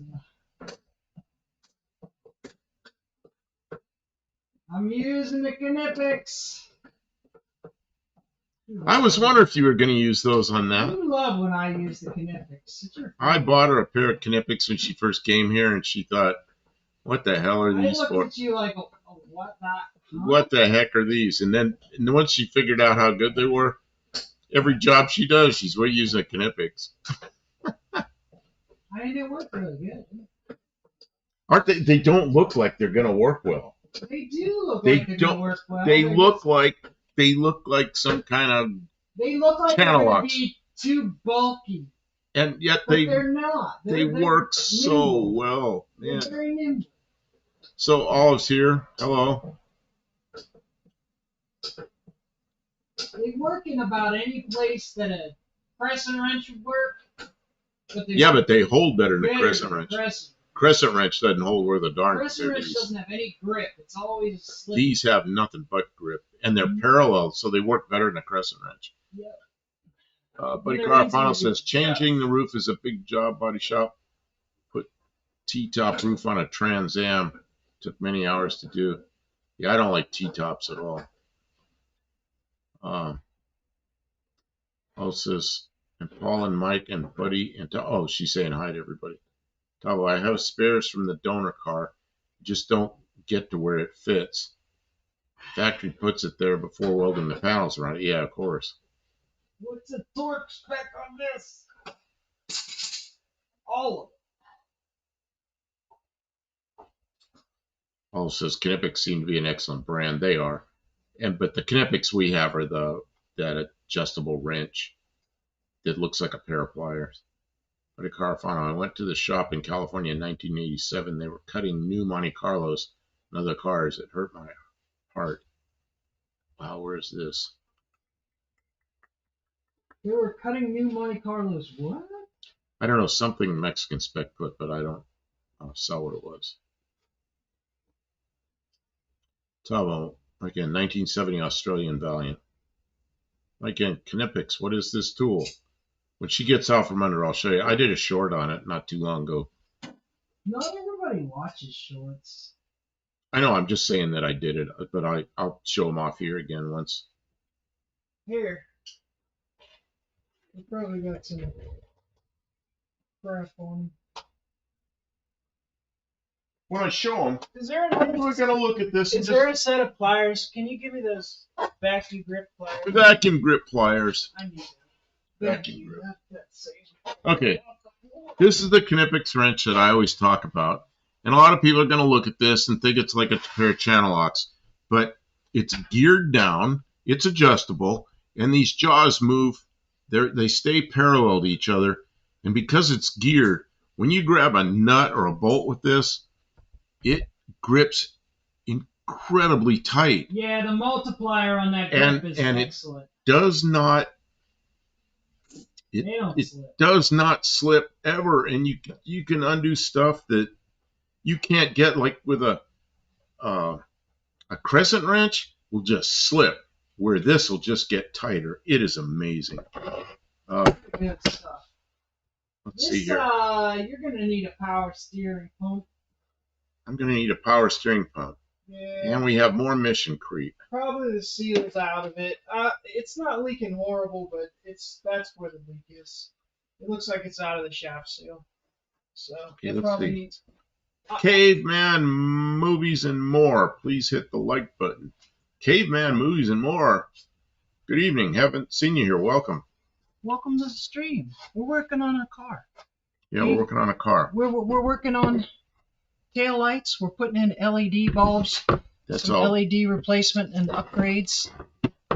But to do that, we had to put a different flasher in. We had to put a different flasher in. I forgot to tell them that we had to de-pin the socket, because if the polarity is reversed, it won't work. Yeah, there's a polarity. We did a short about that.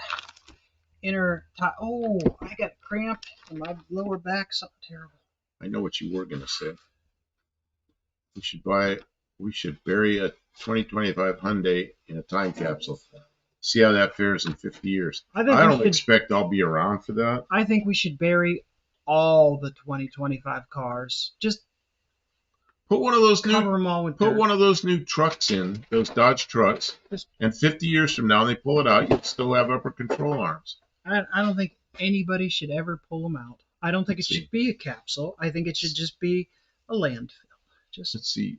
Tim says, missed the car show here over the weekend. It was 100 to 105. The chat flew by so fast it went away.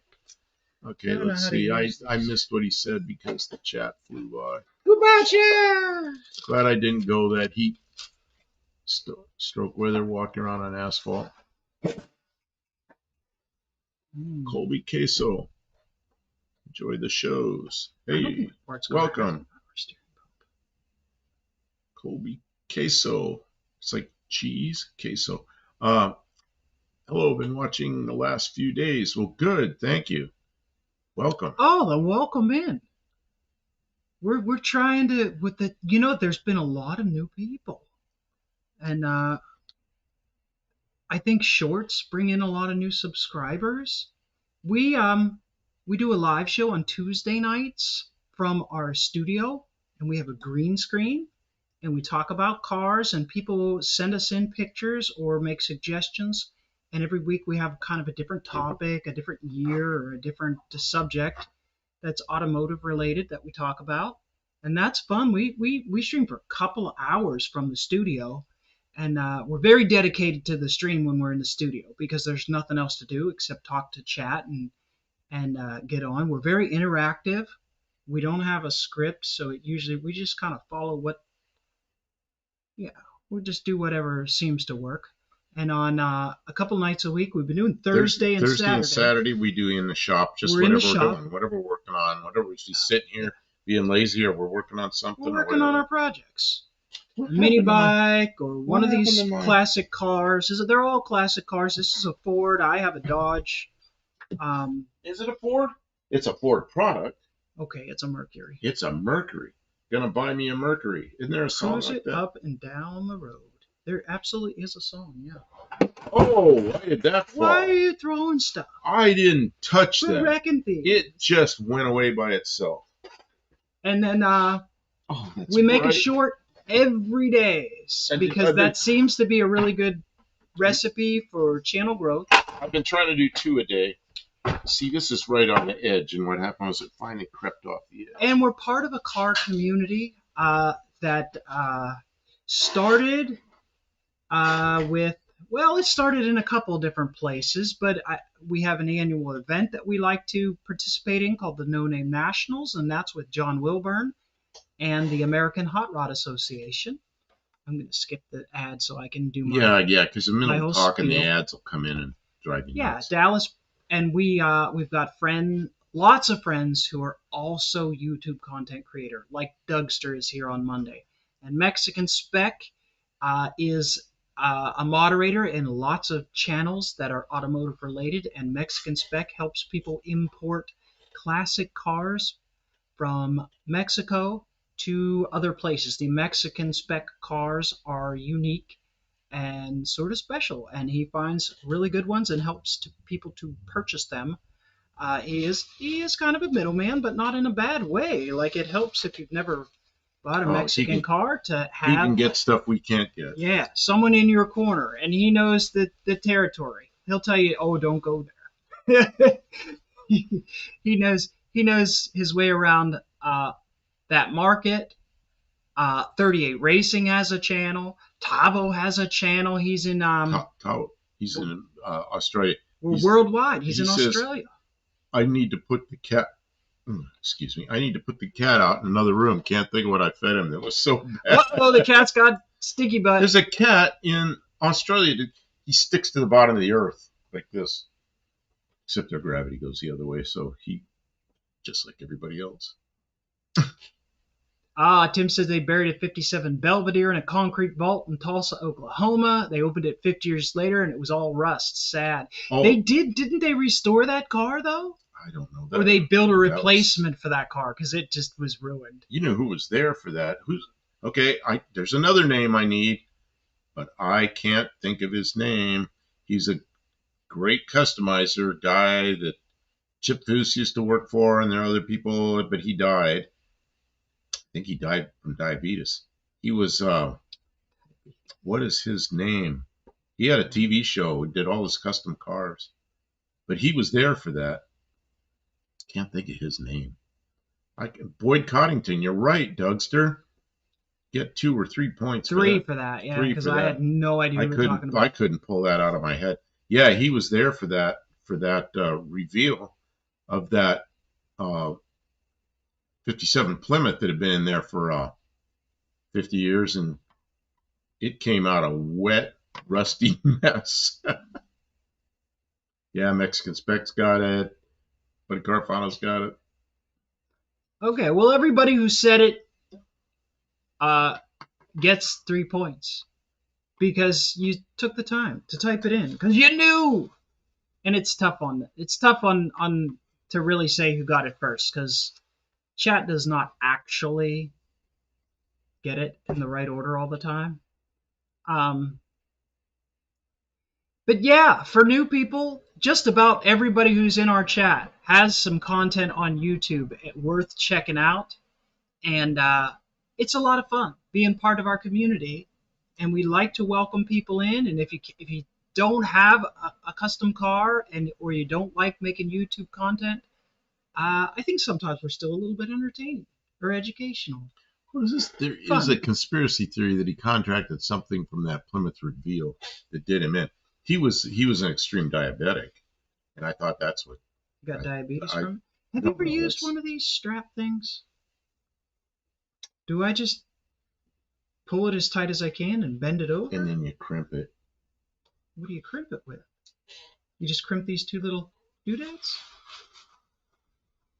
I think so. I don't know if I like that or not. And then you got to cut that thing off. Does anybody ever use one of these things that you pull it and then crimp it? Tony says that's the car that killed Boyd Coddington. No way. Would he get tetanus or something from it? I think that was some conspiracy theory.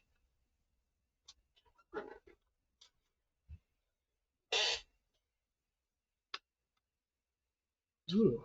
I hope a car doesn't do me in. Boyd Coddington was a diabetic with a lot of trouble. Gab.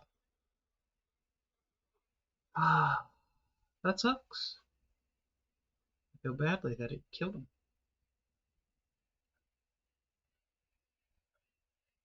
Tony is definitely not conspiracy. No, Tony would never conspiracy theorize anything.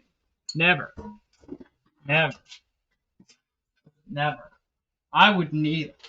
You'd never hear a raving mad lunatic type conspiracy theory out of me.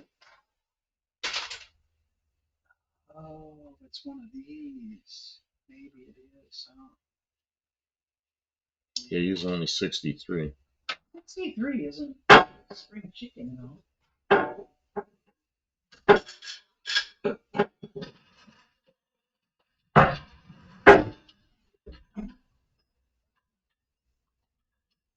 Were we gonna try and do a hillbilly?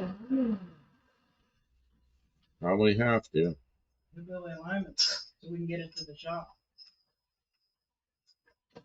And they tell us we need new struts.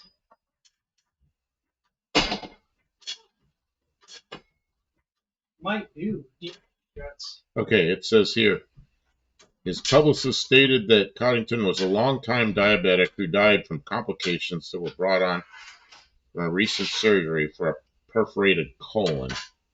Oh. Along with sepsis and kidney complications. Yeah, that'll do, yeah. That'll do.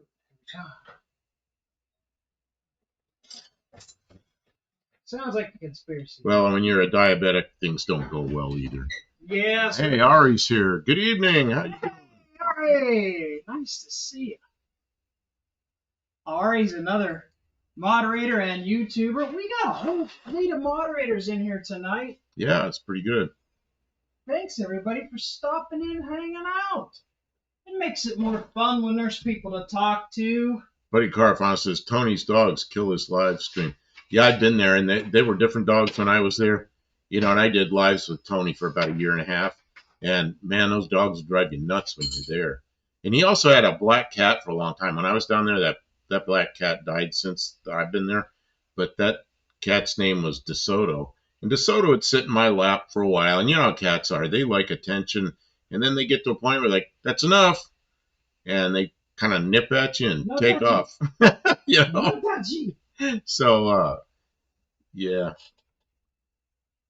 Mike N says, mess with any CB stuff lately? Okay, this is what I'm going to do. Once this car is the point where it's a daily driver and I can go out, start it, and drive it, then I'm going to get my CB mounted in it because I've got it all ready. Just got to do it, you know. But I'm not putting new stripes and CB radio and the fun stuff until it runs. So I can drive it every day. The internet doesn't like when you put off delayed gratification, though. They want it now. Yeah. Got a car that doesn't run, but I'm going to put a CB in it. I'll probably use this CB radio, go out there and park in that area where we mowed, the big area out there. Park out there at night and park in the yard? Point in different directions. Yeah, get away from the trees because they soak up all the power. Oh, yeah, they do. And, yeah, I don't know what I'll do. Bucktail Campo's out in the yard talking on the CB. I used to have a 8-foot whip, a 102-inch whip, which isn't 8 feet. 102-inch whip right in the center of the roof of my 64 Ford. Stainless steel whip. There's a little nub on the top of it. And I'd sit there at night and listen to what's going on the CB, and I'd hear this boom, I go out there and look at my antenna be going all crazy. And I didn't know what was hitting it. And one day I just stood out there a little ways from the car and looking at it. Bats had come along, and bats would try to grab that little stainless tip on the end of the antenna. Bats! Well, they'd be moving around a little. I'm sure they thought it was a bug. But can you imagine a bat swooping in on that, thinking it's going to put a bug in its mouth, and it grabs a piece of stainless on the top of a whip? That couldn't have felt good, you know? No, But bats hit that thing so many times.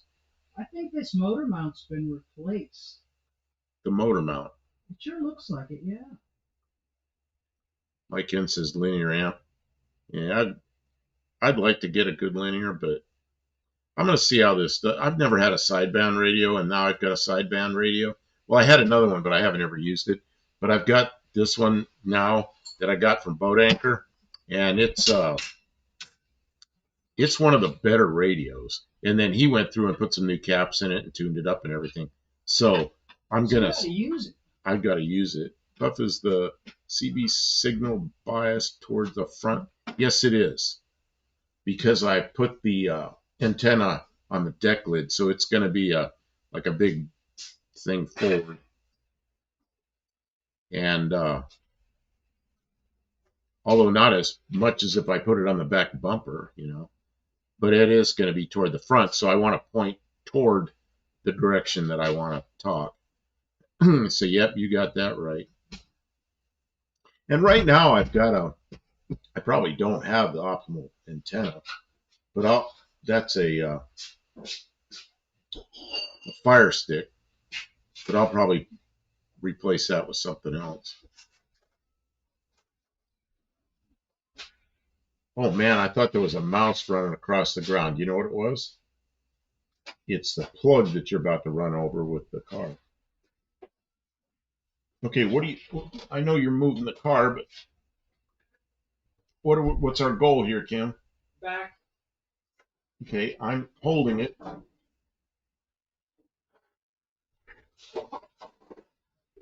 Hold there for a moment? Yeah. Okay, I'm going to put a stop under the wheel. Oh, right, I got a storm. Charlie horse or something.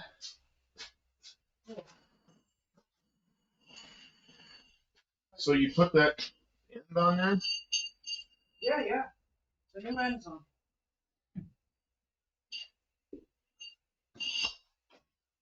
Okay. So now we have to do a hillbilly tow set. Hillbilly. And I think what we should do is tow inspection. Do this one, leave this one. Yeah. And adjust that side. That seems reasonable. And then we'll see how which way the steering wheel is. So how are you gonna? I think you're gonna do a tow set. I'm not sure what you're doing. Let's just see what we can figure out. Okay. I got ideas. I'm gonna bring the camera around so they can laugh at my lunacy. Kim pushes things. No, Kim pulls things. I was the one trying to push, and then I had to get up and push. Tavo says, when I had a 6-foot helical whip on my old type Morris Mini, people said it looked like an RC car buzzing around. Oh, yeah, that's how. With a 102-inch steel whip right in the center of a 64 Ford Galaxy, yeah, it kind of looked the same way. Where's the soap? The soap. Well, I know where it's supposed to be. It's supposed to be here, and there's one here, and I don't know where the other one is. And I brought that up from the house tonight. Nice. Yeah. That's water. I brought one of the waters. I had one empty hand, so I brought the water. How are you gonna set the tow? What's your method? I'm not gonna set it. I'm just gonna see if I can get a measure from the front wheels. Are you gonna do 2x4s? You're gonna use the 2x4s. Okay. I mean, I'm not saying I'm setting anything. There's no precision involved. It's Dean Stevenson's here. Good evening. No, the trunk's open, so she was just pulling on the back of the car.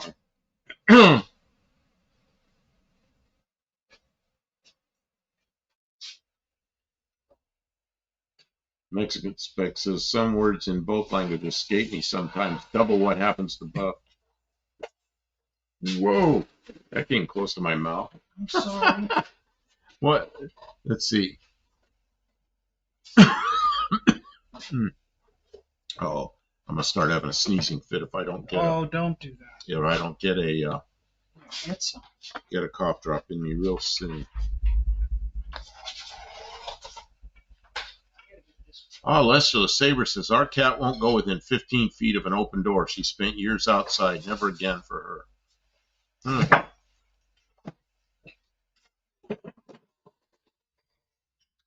My stepmother, we go over there to see her sometimes.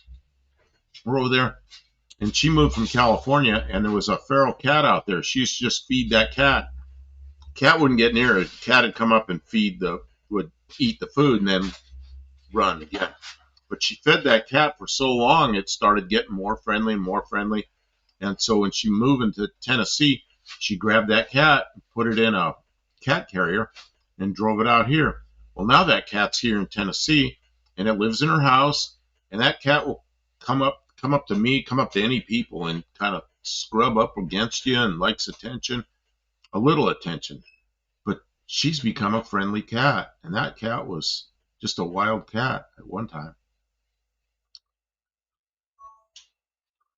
Dean Stevenson says it's the 4th of July here. You missionary rebels.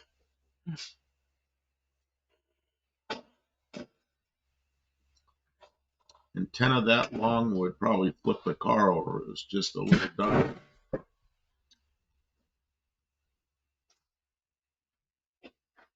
What the heck time is it anyway? Oh yeah, it's 11:36. Just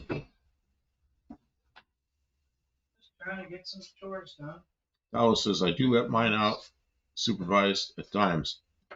The new edition, 8 months old, chased the dog and put him in its place. Dog won't come near that back door. Dog runs from the cat. As he should. As he should. Sense. Got sense. This side is going to be a problem. You're going to be struggling with. I'm going to be in the way. Sorry. Man, there's a scuff gauge I want to buy. Yeah, it's $400. And Kim's not so interested in it, but I'm really interested in it. We don't really have a lot of place for it. And, I mean, I don't know. I guess we have 3 cars that need alignments. Is that more just? We have 3 cars that need alignments. We've paid for the gauge. Yeah, I don't think so. Is that oh, sorry. I'm giving them my.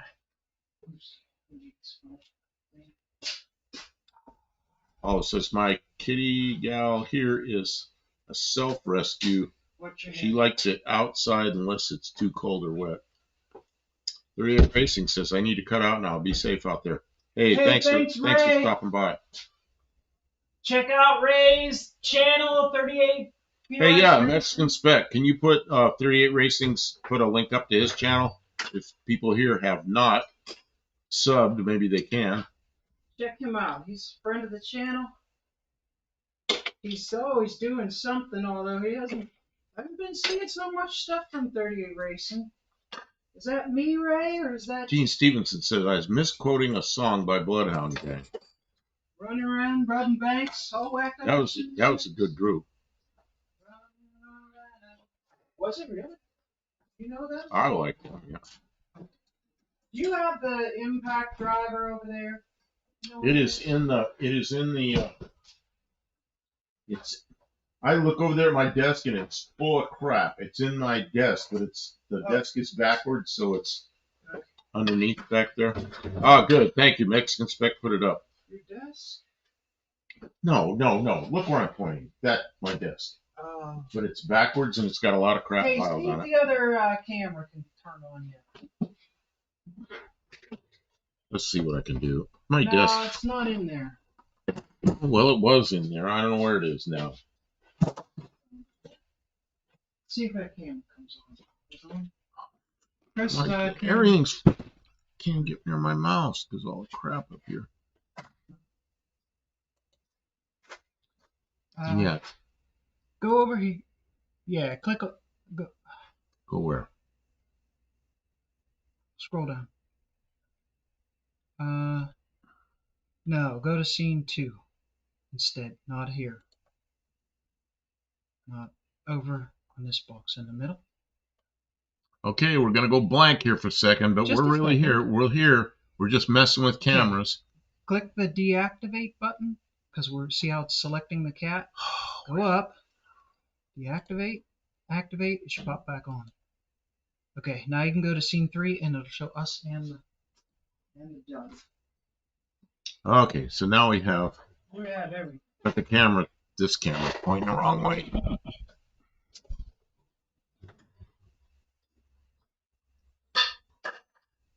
What a car found with the steering wheel center. We're gonna find out. Kim's running a thing. When we started this project, the steering was centered. After Kim messed with the tie rod, it was no longer centered. So I don't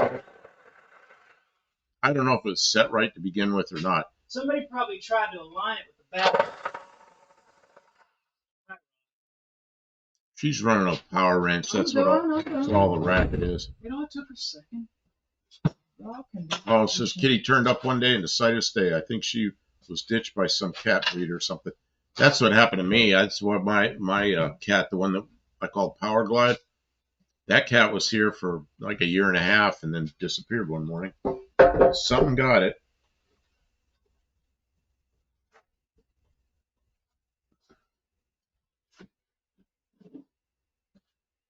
Something happened that was really strange. Something really strange happened that day. I don't really understand. I remember that day. It was the day of the eclipse. Yeah. But it happened like 5 or 6 hours before the eclipse. Carlos says, I remember Guy Fawkes night. Then they banned it because a few kids learned life lesson. I don't know what that is. Mexican Spec says, there's no horn on the steering wheel. It can be off. What? I don't know what that means. Okay. Now. Put the whiskey eye alignment. Can you see what's going on there? No, I'm reading the chat. Yeah, I can. I don't know. Yeah, they can kind of see what's going on.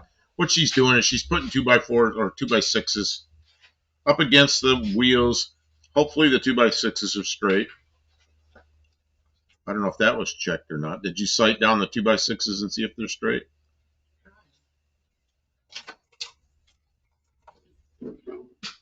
And she's going to measure a couple places and see if it's the same. This is kind of a hillbilly wheel alignment. It's just a check. One method. 70 here. Can you help me? As close to the wheel as you can get. Yeah, okay. Just a minute. There's so much crap in the way. Clear there.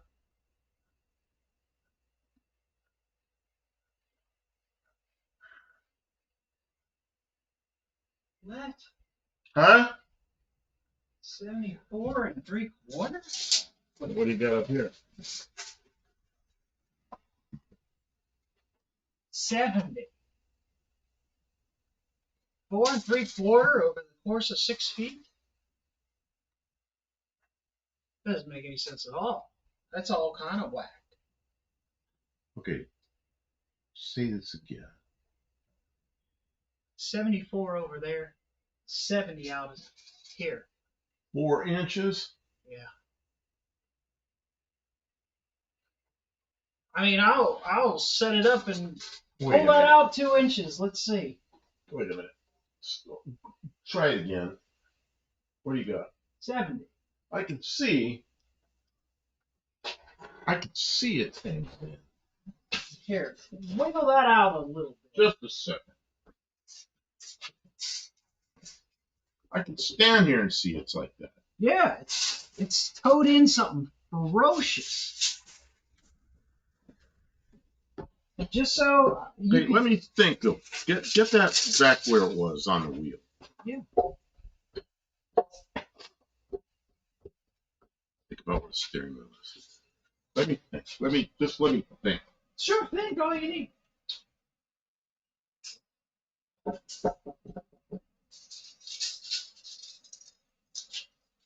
You need to. that's true. You need to tow this side out. Well, look what I have. Off by a freaking mile. How can it be off that far? I don't know. I just replaced the tie rod, though. Where? In the front? Check the steering wheel and see which way it's aimed.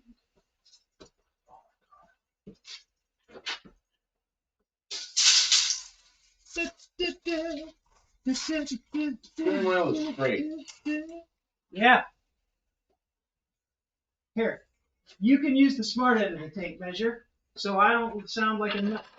You can see what I'm saying. Okay, I'm gonna go to the outside of the 2x4. I understand. Okay.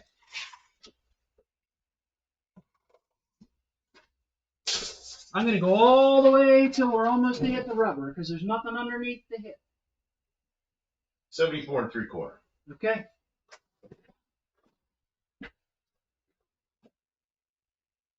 It's 70. See, it's towed something friggin' terrible. It should be almost the same, right? Should be the same. Yeah. And even if this is in front. Let me think. Yeah.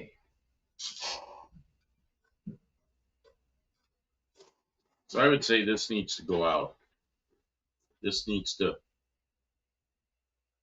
You need to lengthen the one you just put in. That makes sense. Because the steering wheel was straight when we started this whole exercise. That's true. Well, the other way we can set these up so they go towards the back, so we can see when the wheels are straight forward too. This should be. I mean, this won't be perfect because the tires might be off a little, you know, the sidewalls and all that kind of shit. But at least we can get it to an alignment shop, or we can buy that stuff to.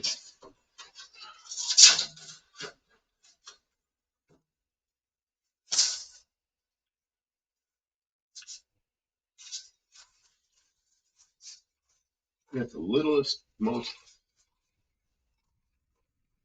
Pablo says usually should be 3/8 inch measured front and back of tires. That seems excessive. That's 3/8. a lot.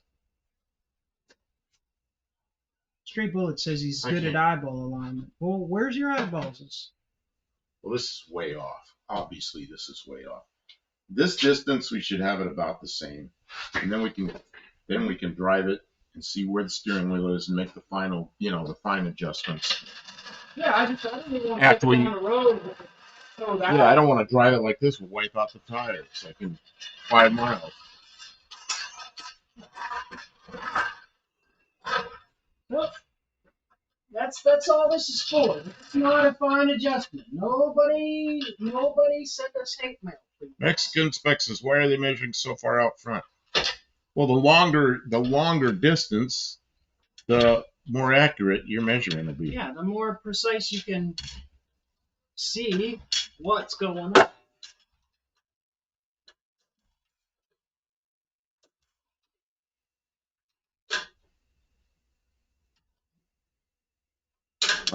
Mexican spec says, my buddy at his shop measures the front of tires and then the rear and does the adjustment.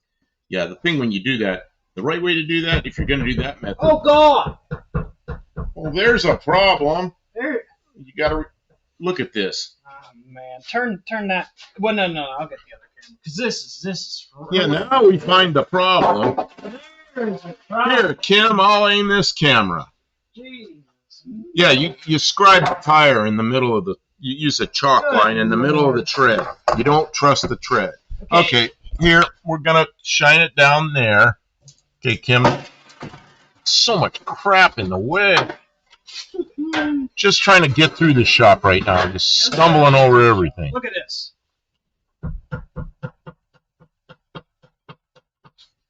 It's a good thing we got a second tie rod we bought.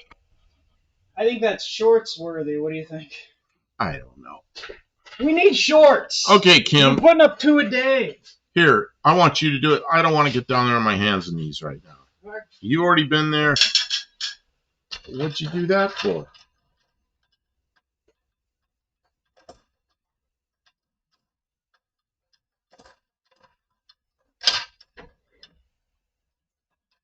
I want to get it. Lester Saber says, is the width across the tires the same front and back? Back and front of what?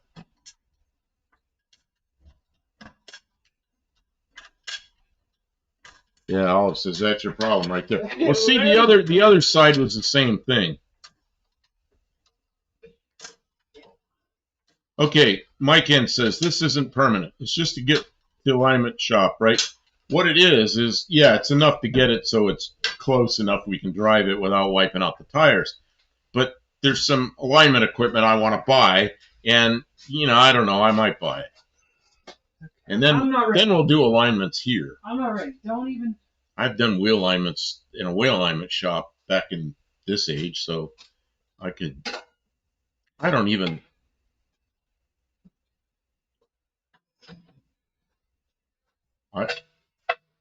You're sweeping the wheel. It looks like shit, and I don't have any lighting. I gotta fix it. It's gonna be a minute. Tim, there is so much light that we can see this just fine on this thing. You're putting a ton of dust in there, and you're all carried away. We're gonna get the tire shine out next. Stray Bullet says you can't align us front end. Mike Ann says I've done string alignment in my garage before. Does everybody know what a scuff gauge is? I want to buy a scuff gauge. I love those things. They work so well.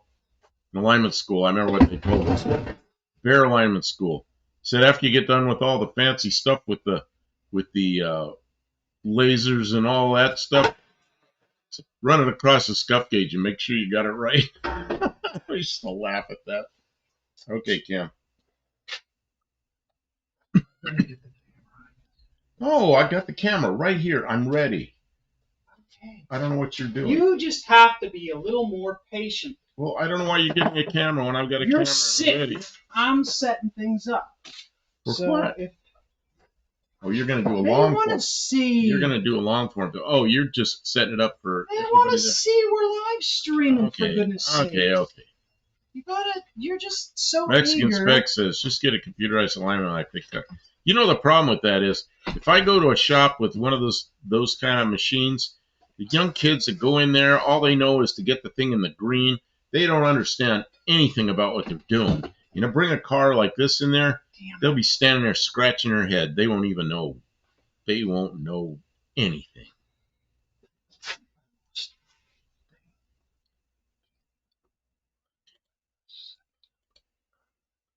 Now we got a camera out. Okay. Oh, everybody got ads. I didn't kill the ads. We're not done. We can't go then. So the ads. Let's see. This is One-Eyed Cat says, my alignment guy is down on 3rd Street. He still has to drive on alignment rack. Yeah, that's what I learned on. Drive on alignment rack with turn plates and hub gauges and a scuff gauge. I could do perfect alignments with that stuff. Oh, it's taken off.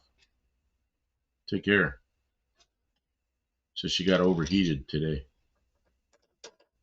I never get overheated. Well, I get kind of warm sometimes, but I'd take this over cold weather any day.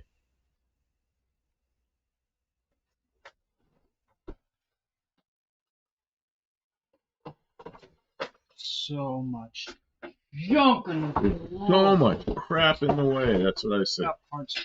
Patrick Sullivan, the old barrel light alignment machines was what I learned. Then the Hunter all digital machines do it all for you. What? Did you ever use the hub gauges? You take the dust cover off and you put the hub gauge on the hub on alignment rack. Man, I was just. No matter what I do, you're sitting right in the way. I don't know how to get around you. There's a wall. Well, I'm trying to do this. I'm in the place to do the short, and you are on another. You're on another planet.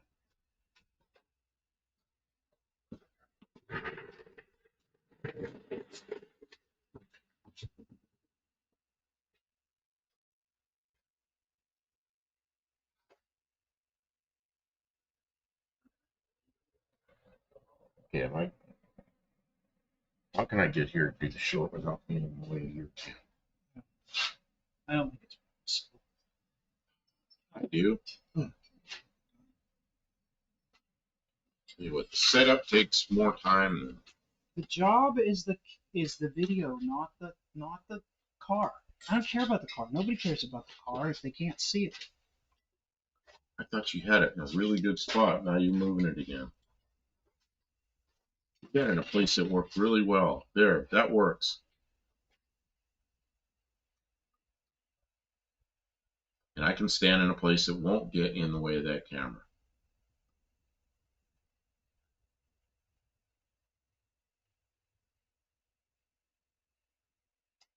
Yeah, Mexican Spec, you're right. Just go ask AI. They get 20% everything right.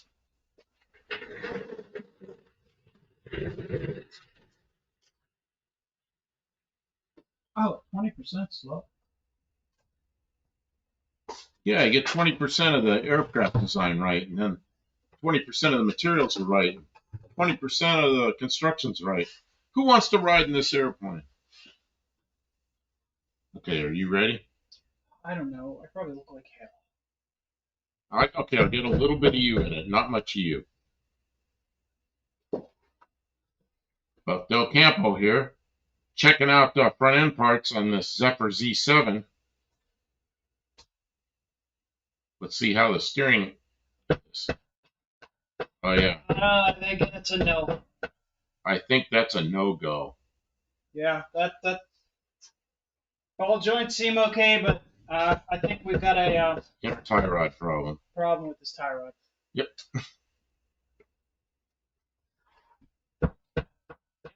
Okay, we got a short. We got a short. We got everybody that can see. So I don't know what your goal is now. Try to keep me out of the way. I don't know. I mean, I'd like to move the cars, and you can stream, but What's that stuff? Box full of stuff. box.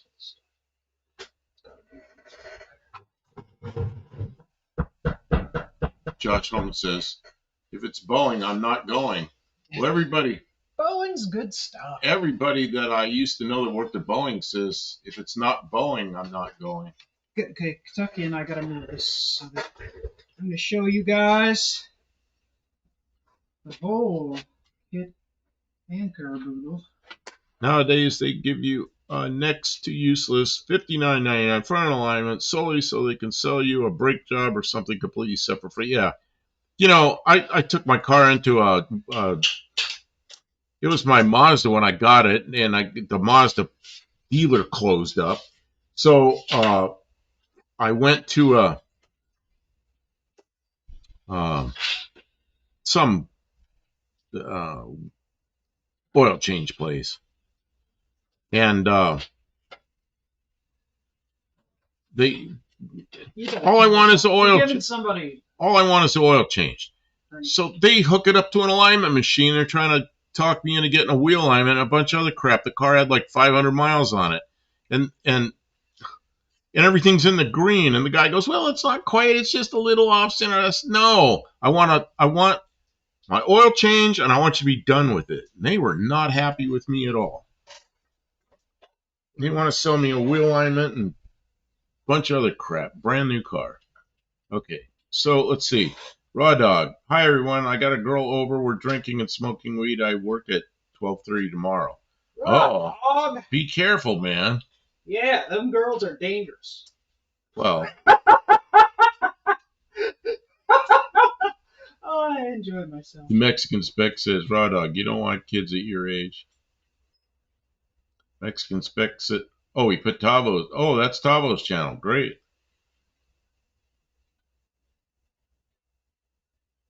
Oh, good. I broke the leg off. Of course I did. There we go. So we're doing something with cameras. I really could use your help. I know you're not. I know. You want help. What do you want help with? What do you want me to do? I want That's you all you got to do is tell me what to do. Change it so that they don't have to watch the camera shake all over. Turn the camera off? Yeah, just a minute while I'm moving it. Stray Bullet, they don't make money on those lost leader services yet. They're supposed to sell it. Mexican Spec says, I'm almost working tonight, axing and posting. Did good job on the axe. We appreciate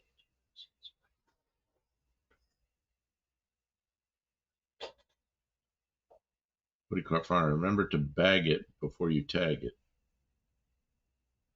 That's good advice. Lots of things. Especially when it comes to that's This is the other new one.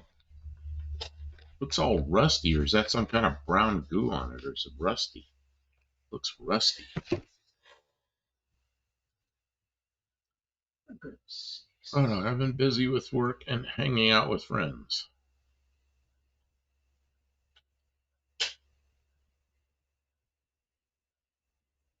You don't get any email notifications. I wonder why.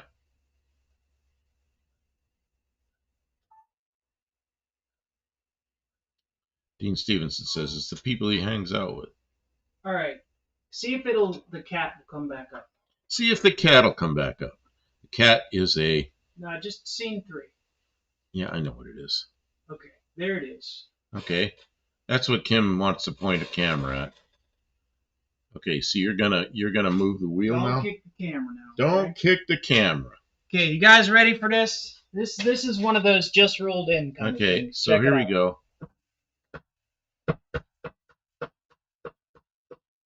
You see where the problem is.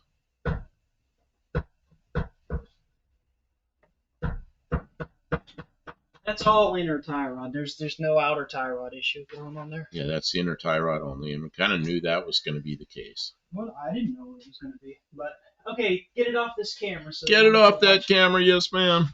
Shoot.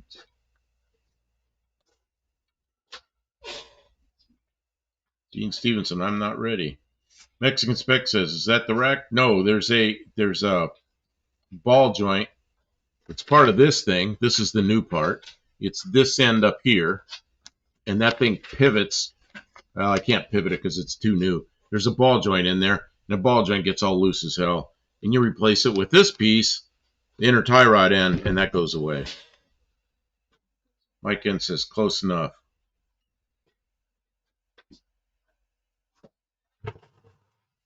Yeah, the first time I saw that, ooh, what was that? The jet. Why did it make such a horrible noise? Fine. Dougster says, my axe is sharp, but not as sharp as Mexican Spec the axe. You know, it's a learning experience, right?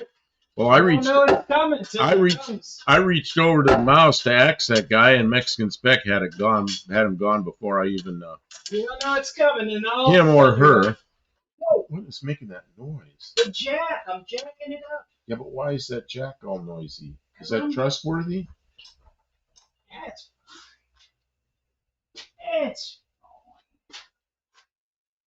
It's Stray Bullet says you have to knock the roll pin out. No, you it's don't. It's not a roll pin. It's some little. It's real easy. You just it's some little things. Twist and it just comes out. I don't know what the hell it's even for. It doesn't. There are these little rivet-like things that press in there. Did you press them in on the other side? Yeah. Okay. I thought it was a roll pin too, but it is not a roll pin. Yeah, it's garbage. It's not that big a deal. Some kind of gimmick. I don't even know. It's a little locking pin thing that shears when you crank on it hard enough. You didn't even have to crank hard. I don't know what it's Dougster says Blue Wrench Brigade. Dean Stevenson, since you guys have been hanging out with Fubar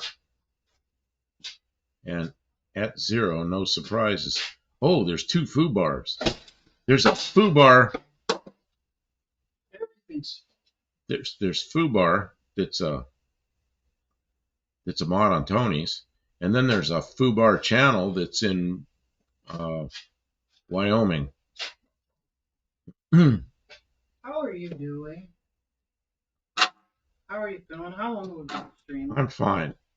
We've been on. Patrick Sullivan says it's not a roll pin. No, it's not a roll pin. No. It's a It's some little like kind of a little it's like a plug little thing. rivet like pin thing. Doesn't do a lot. Why, you're done? I'm just curious how you're doing because I'm a little irritated and I don't want to push you if Okay, you're Mexican done Spec too, says, but I think Buff, I'm I think okay. I can say this. Last Sunday, Tony told us Kathy has MS. She's getting better, though. That's not something that's easy to get better from. I didn't know Kathy had MS. Oh! What's Okay, wrong? I thought you lowered a car on me or something. It's just you kicking me. Oh, jeez. Says Kim was Well, beating the fuck out of that poor tie rod. What? yeah, it had it coming. Did you see what it was wearing? Well, Mike N says Foobar in Wyoming chases news in the middle of the night. He sure does. He drives around with a scanner on, listen, and the police there are still in the open. They're not encrypted, and he's what do you call it? He's got a press pass, so he kind of responds to police calls, but stays out of the way enough that he's not right in their face, and just kind of watches everything and has a camera out the front of his truck and live streams. And yeah, I watch him sometimes. yeah, you can't watch them constantly, but it's just something that's entertaining. Sometimes I'm just doing something else and I leave him just going, and Rolling in the background, I yeah. can hear him if something exciting happens. I look up there to see what it is. Yeah, what's he called that? That's Futura on patrol. Foobar on Patrol is the name of that live show. And I think he's live like almost every night. It's pretty interesting. Oh, is that bad? That is bad, isn't I it? cannot believe you were driving. Where's the Canifics? Did I give it to you or did I? Yeah, I think he took them. Oh no, they're here. They're here. Canifics. You gonna get that undone with Canifics? Yeah, That's amazing if you can get that undone with Canifics. yeah, I thought it was going to be a lot harder than it really was when I did the other one. It's pretty easy. Just Patrick Scheller. Have dogs.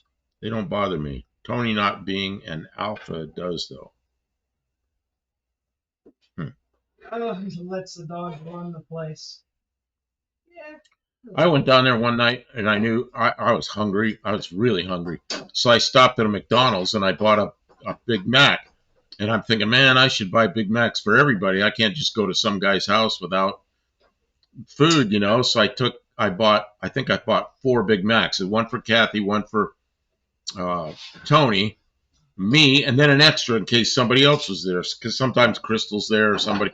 So I took 4 Big Macs. Well, coming in the door, my hands are full, and those dogs are all barking all around my feet, and I dropped one of the Big Macs on the floor.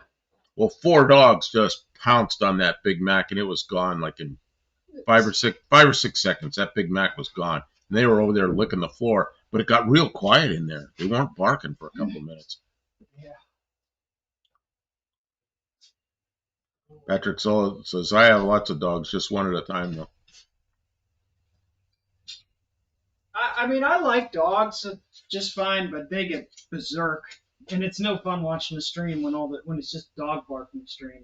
But that's their life, you know. They're enjoying their dogs. They're kind of semi-retired, and especially if Kathy's got MS, like that's a pretty tough.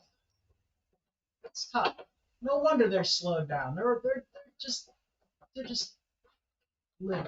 They're not. Stray Bullet says you can replace every component in that front end within a day, easy. That's pretty easy setup here. Well, and I got new struts for it and the new bushings for the top and everything, but we're not doing that right now. We just got to get this steering Well, fixed. the rest of it's pretty good. It's just these inner tie rod ends are really bad. I don't know how they got them mangled. They're terrible. Not a lot of room down there. There it goes.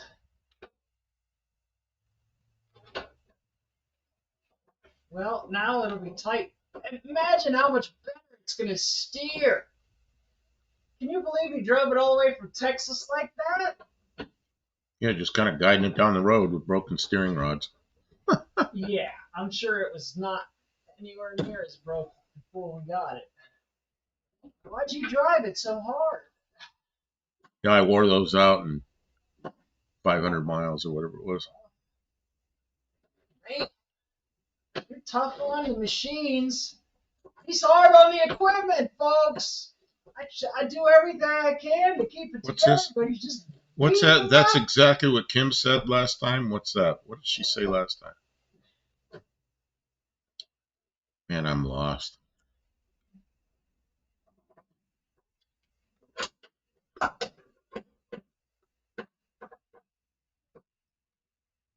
Oh, a guy in Cheyenne, Wyoming. It's not a huge city, and it's just kind of interesting. That most of the 10 codes they use, I know, because very similar to California. The 10 codes of they use law enforcement in California, and it's just like another language that I know, But God, that was over 40 years ago. I was more like finished that job in the beginning of '83.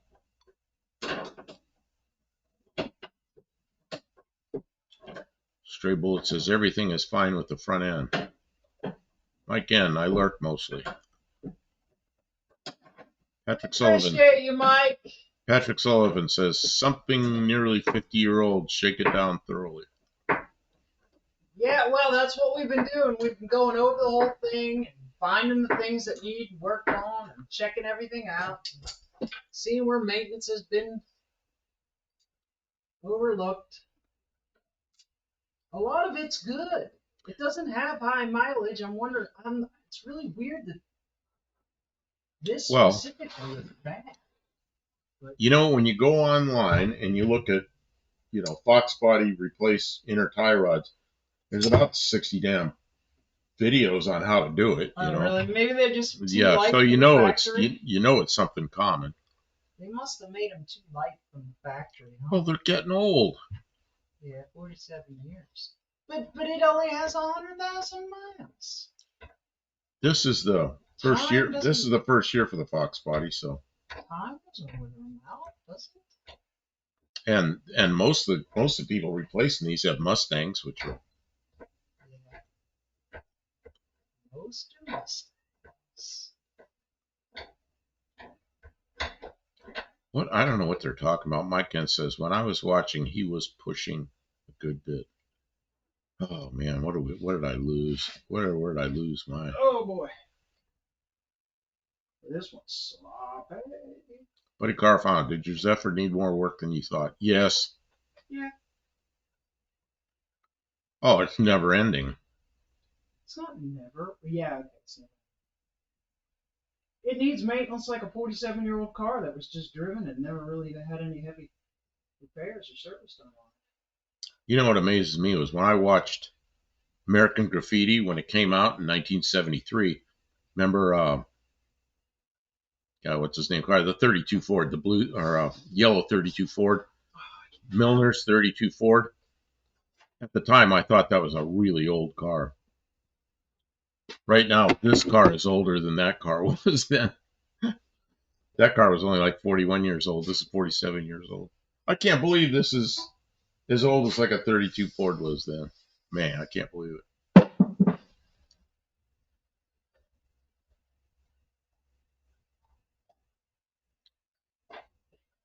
Excellent Spec says, Buff, I was banned from the Facebook group Four Eyed Fox Body. I post Fairmonts and they think only the Mustang was a Fox Body. Idiots. There were so many cars on the Fox Body. Get yourself What's wrong with them? Get myself a paper towel? Yeah. But you move. That means why.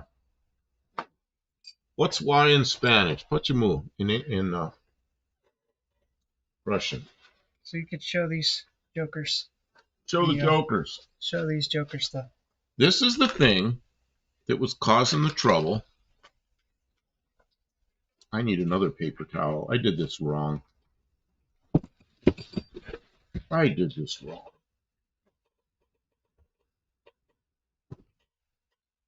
I still did it wrong. Anyway. This is the ball joint on the end. And you see what, let me get the, okay. This is supposed to be a ball joint that moves around like this, inner tie rod end. This is the piece that's inside where it looks like it's in the rack, but it's not. It's just in that rubber boot. But look at this. Watch what happens to these. That's supposed to be tight in there. So, It's bad. what we have is a new one. I guess you picked up the new one. What are you doing? Putting an old boot on it? Putting the old... They're better. They're not hard, and they're a better quality boot than these replacement ones. Okay, so... Feel how thin these replacement ones are. Oh, yeah, this is a piece of shit compared to that. What the hell? I mean, you bought the cheapest stuff you could get. I bought the only shit I could get. Well, I don't like that replacement boot. I'm using this one. I think it's better. What's this here?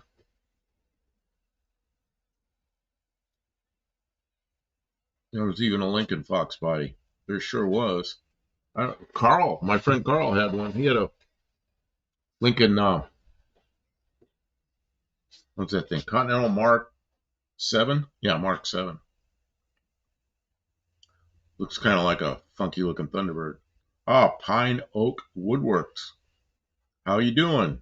Welcome to the chat. What's this? It's okay, Buff. I do things wrong too, quite often. What are you talking about?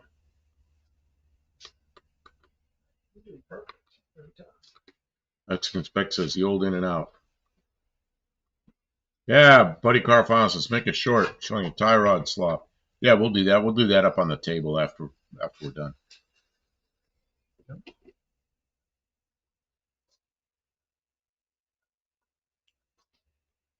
This is a nice boot, except it's about half the thickness of the original one. It's just not any good. Light dude. Maybe we could put some kind of musical instrument on here. They have like a little baby accordion. It smells funny. It smells like some kind of rubber. It smells like some kind of Chinese rubber. Go figure. That Chinese rubber will be bad in 3 years. 3 years. It won't last that long. This lasts 47. Those guys, you know, the China show that you watch and I watch, we found out we watch the same show. Yeah. Oh, with the paper towel, I kept saying I do it wrong. Yeah. The guys from the China show, one of them, the guy that goes by Serpent Zede, he was he bought a Chinese car and he said within a year all the rubber products like under the hood were all bad. Yeah. He was driving it. He bought it in China. Yeah. They just don't hold up. It's two different ones too. It's weird. Oh, you mean the right and the left? Yeah. Yeah. They're different brands. The ones that came out of the car are the same length. Can I cut that one down to the correct length? Or should I just... Wait a minute. The ones that came out of the car were the same length? Uh-huh. Well, is the tie rod end going to thread on far enough? The outer tie rod end? I don't want to cut it until after we make sure it's good. Well, it's going to be longer. I don't know if it'll stop. I'm worried it'll stop and I won't have any more adjustment.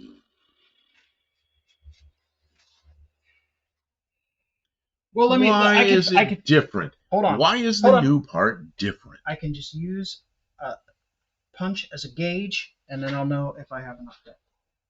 I can test. It was like that 45 years ago when I had my first radiator shop.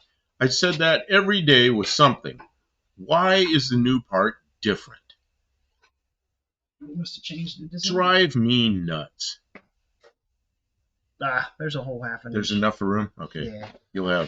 It'll work. Yeah. It's just, why did they make it different? I don't know. I couldn't tell you. Why did they make it different? Because they're not even the same in the two boxes. They're different.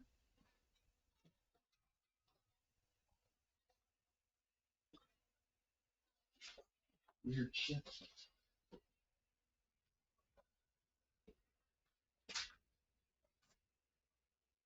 Tahoe says maybe that's why the toe was so far out. Wrong tie rod. Yeah. Even with the wear. Oh, that the tie, it was off because that clunk clunk.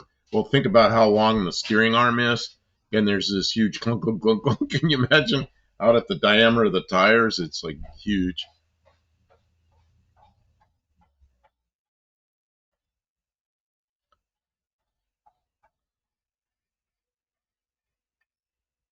Hippie Long, Tofu Engineering, China.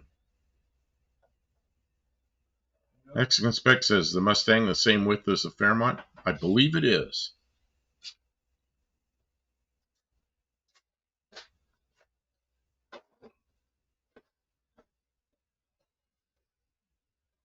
I don't know, Mexican Spec. You're pretty good at looking stuff up. Look at tread width. Tread width for 79 Fairmont and 79 Mustang. Maybe Two of the same years. I bet. it's I'm sure they're the same. a set that will accommodate multiple year and model.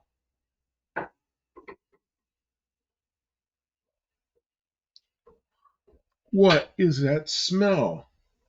Armor. Armor. Okay. Oh, you were cleaning up the old boot.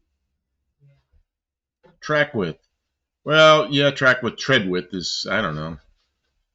Some people call it track width. I was always taught it was tread width, but I guess it's the same thing. I can't believe I almost made you drive it like that. I was ready to just send you out without even checking the side. Not even checking the other side. Yeah, and then I thought, what are the chances that they're both beat that bad? They both wore out the same.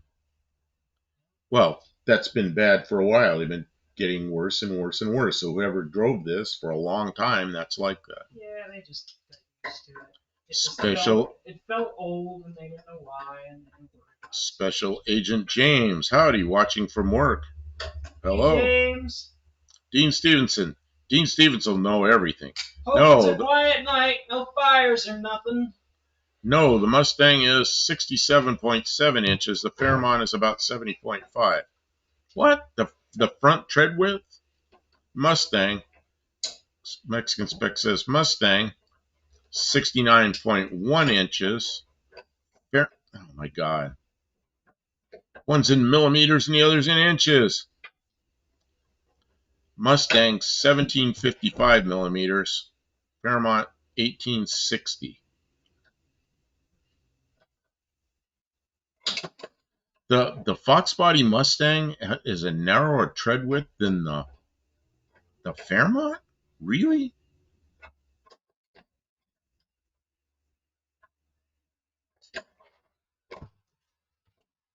Yeah, we call it track width down here. Tread width in Oz is the individual tires tread. Well, yeah, I mean, that would be tread width as well, I guess. Yeah. Hippie Long, but it says same platform, different widths on your bodies. Yeah, people interchange the fenders and they look right. So the Mustang is narrower than the Fairmont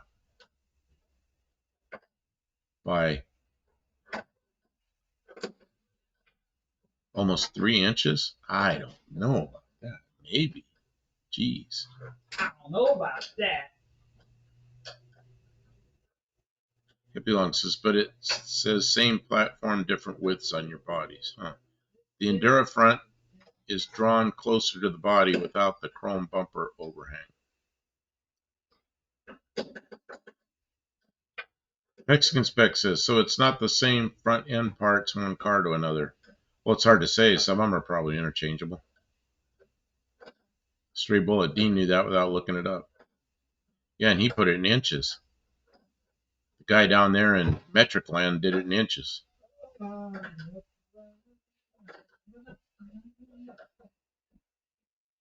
Remember a guy that used to come in here a lot?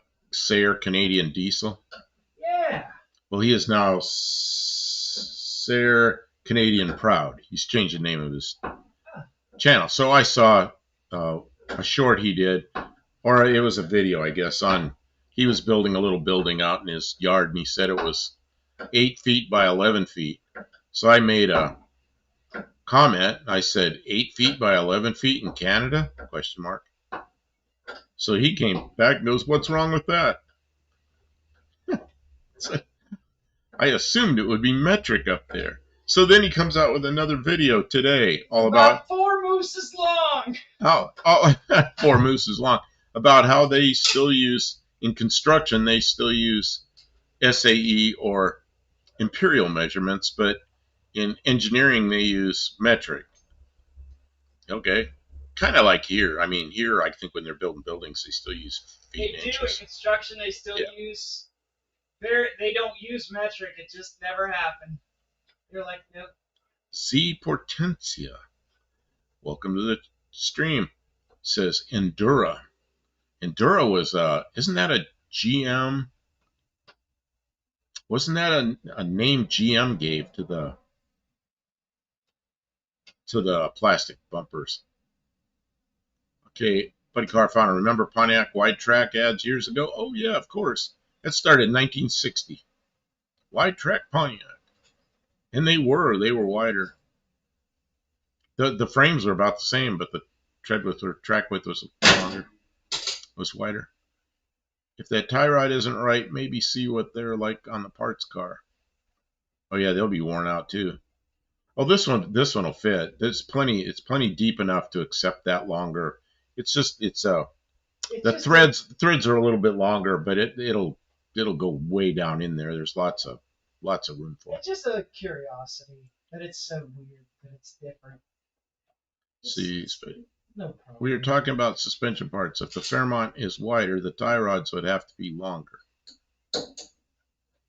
Well, maybe.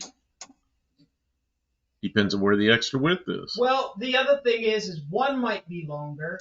The rack might not be. Rack might not be the same. Yeah. That could be why it has 2 different ones. Could just be adjusted out more, different rack center link. Yeah, I don't know. Yeah. I'll tell you what. We put it on here. We adjust it right. We make it work. Yeah. 5R 71 Valiant was built 4 inches wider than the 70. They made the longer rear axle, then thought it's too expensive to widen the front track. Car looks weird once you see it. Oh, so the track is wider in the back than it is in the front? Wider in the back? Or even just the collars if it's a gearbox. Well, this has a rack. Track width is the same only on the first 14 variations. The Continental, oh my God, the Continental LSC #7. #7. Would that be this thing? SVO, SN95, SN99 are different.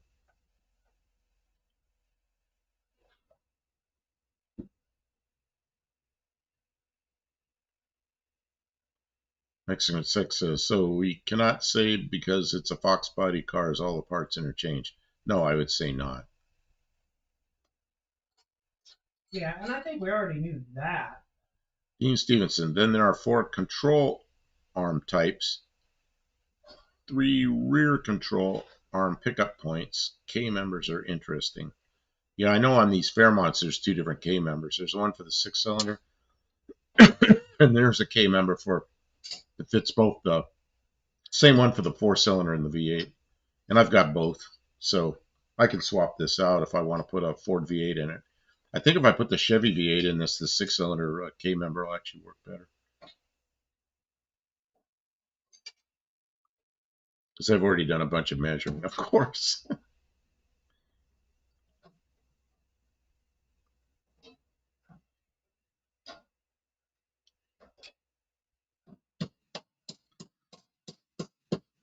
Next year.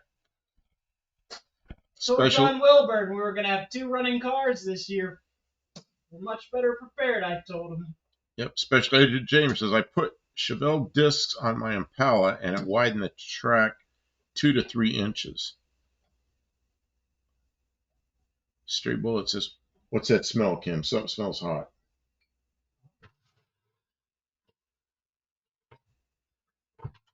I don't know. Stray Bullet says, the LSC always seemed wider to me. Mexican Spec says only 1K member in Mexico. Yeah, because you had you didn't have any inline sixes, right? No inline sixes in box bodies in Mexico, I think. I think they were all V8s until they started putting V6s in them. I don't know if we ever got a V6 up here. All my Fox bodies are older. All my Fox bodies were 78, 79, 80. And then I had one that was when I was in Ohio, but it was just a car that I never worked on. It was a 79, no, an 89 Mustang GT that I drove for a while. It was a company car. Mexican Spec. We did have the 3.8 V6 though.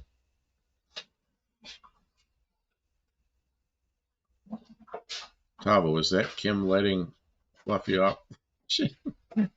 Dean, they moved to an S body in '83. The Arrowbird, the Fox Marquis, and Fox LTD has a mixture of Continental and LSC Mark 7 parts. The critical changes were the way the lower control arms, front end and rear. What about the Mark 8? What was the Mark 8? Mark 8 was kind of like the later Thunderbirds. With I know something up front was different. I know the front suspension was different because it real low. I really like the looks of Mark 8 Lincolns or Continentals, whatever the hell they are.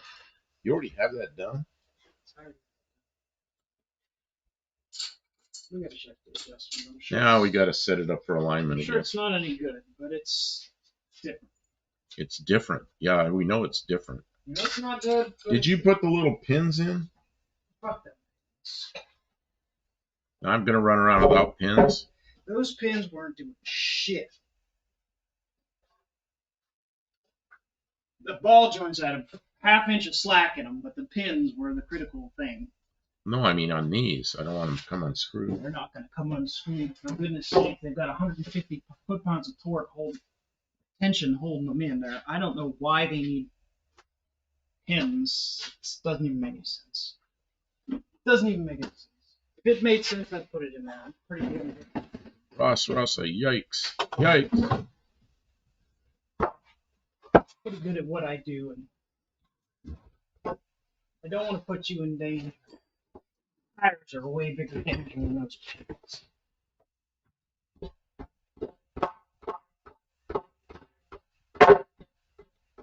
Okay. See, Dean Stevenson, the VH Valiant was modified the same way the Demon two-door was blended onto the old A bodies. The Australians did similar. Mexican Spec says all the Fox body cars were overlooked, even the Mustangs, for a long time. Man, when I had them, they were almost new. I really liked them. I liked them right away when I was working on them. People don't like change. Once they were around for a while and all the old ones were gone, Fox bodies seemed nice compared to newer garbage or ones they were currently making. Well, and they were almost new, and the California Highway Patrol had the Mustangs, and I was working a wheel alignment shop, and I get them in by, I like crashes, and the guy that ran the shop would kind of feed us the work we like. So if there are crashes, I almost always got them. I mean, crashes like, what kind of crashes you get in a wheel alignment shop? Somebody goes over a curb at 70 miles an hour or something, bends the shit out of everything up front. So I get jobs like that. Man, I like those Fox bodies right away because of the way the front ends were built. They were so easy to work on. Do you have tape measure? So much sense. I think I put it away. Put it away. Well, I don't know what I did with it. I had it in my hand. No, it's right. It's there on my desk. That's a shitty tape measure, though. I mean, I got really nice tape measure. See if the cat will come on. You got go to scene. you got the worst tape measure I own, and you're using that one. This is the worst. Okay, it's got issues. It just died. Oh no, it's up now.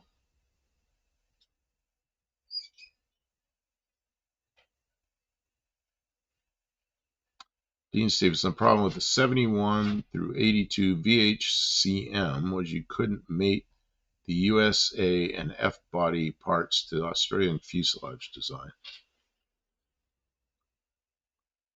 All right. You get the smart end of the tape, and I get the dumb end. Okay. You want to go to the outside or the inside of the 2x4s. I don't care. We should just Go to the outside. close to the tires you can get. 74.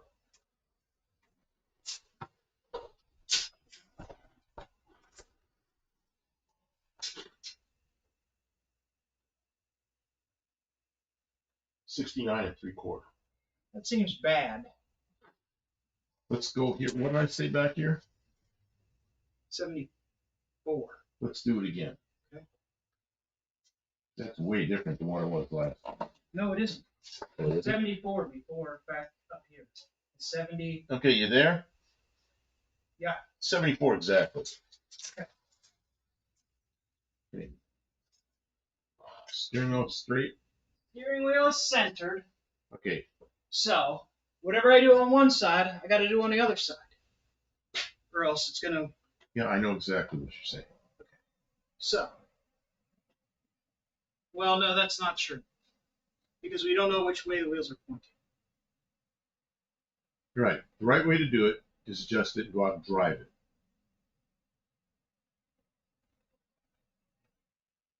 And then you know where the steering wheel is. Yes. Unless you have some way of lining it up with the back wheels, which we don't really have. String. String works for that in the same way the 2x4s are working for this. Not good, but better than. Yeah, well, then if the track width's different, then it's. I don't know. I don't know. I'm tired of the whole operation right now. You don't like. Okay, let's see. Special Agent James, alignment, LOL. It's a Special Agent James. I picked up a set of old school allotment racks. Well, probably alignment racks recently with all the parts present, even the levels. Been cleaning it up, getting it ready to use. Yeah, I found a scuff gauge I want. We're not using this. We're going to use. That's not the right thing, yeah. This is going to give us a chalk. Robin Router? Turn this off. They're not going to be able to see this. Robin Router, welcome to the stream.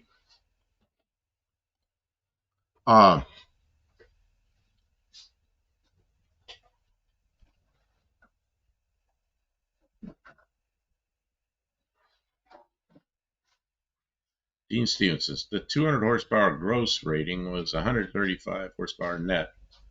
That's the SAE gross to SAE net conversion factor. Tavo, swing the wheel slightly left and right. Smallest measurement is centered. Smallest measurement. Hold that.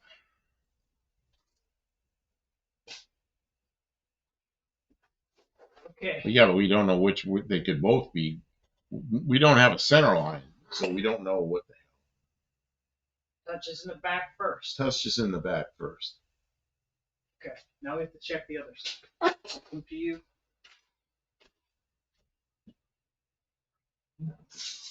We got to, split the difference. I know exactly what you did. You do understand, and everybody else has got an idea what to do. But I'm not too crazy, right? Give us rough. No, I know exactly what you're doing. Rough numbers. Down, I guess. Touches in the back first, and it's about the same. Okay. So I'd say it's equal. Okay. All right. It's about equal. It's very close to being equal. Okay. I don't want to throw. No, I know. It's very close to being equal. Does everybody understand what we just did? Take a minute and explain. Do they care? If they want to hear. There's everybody's got a different idea how to do this. Yeah. This I broke this tripod, and broke the tripod. I don't want this camera to get broken. I gotta just put it away for tonight. I'm sorry, everybody. The camera 2 is down for.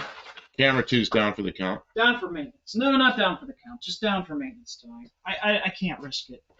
I got a $500 camera on a $20 tripod, and it's a bad idea. I gotta. Robin Router says Ackerman principle for the win. You know how many cars have screwed up with that? Ford vans. There were years and years and years of Ford vans that the outside wheel, when you turn like this, instead of it going the inside wheel turning further, the Ford vans, the outside wheel turned further. And man, they scrub off the tires, especially on right turns. So the left front tire was always wiped out on those things because it was backwards accurate. And 55 and 56 Chevys are the same. You turn 20 degrees on one side, it'll be 20 degrees on the other side.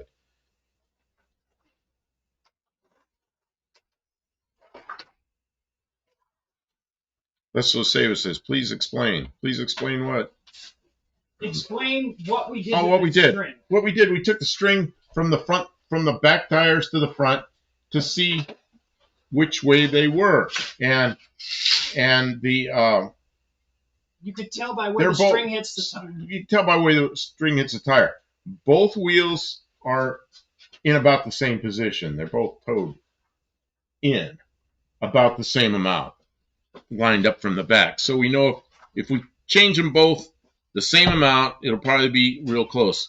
And yeah, Kim's dancing because of the super chat. Super chat, I'm trying to get the super chat hooked up here. You can tell with the strings if the front wheels are towed in super or out.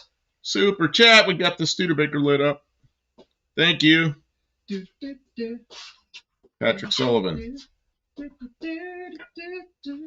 Stray Bullet says twin I-beams. Yeah, but all the twin I-beams weren't like that. But some of the four-wheel drive twin I-beams had, you know, they had a solid differential axle across the front, and then the tie rods came down at some weird angle, so they had horrible bump steer. The wheels would toe in and out as you went down the road. It is just horrible.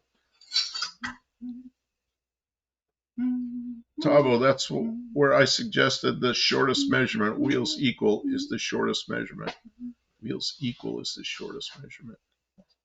Yeah, we didn't know if they were both turned this way or both turned. We didn't know what was going on. That's why we ran a string from the back wheels to see which. And the steering wheel is centered. They're both towed in. So I'm going to try and tow them both out about the same until we have a minimal amount of toe, not what we've got, which is it's pigeon toe. It's bad. I don't think we want pigeon toed engine or yeah. There's no vehicle that needs that. You know what you could do, Kim? What could I do? Is get out from under there. Okay. We'll line up the wood, and then you just turn the wheels out to beat the wood. But you can do it your way too.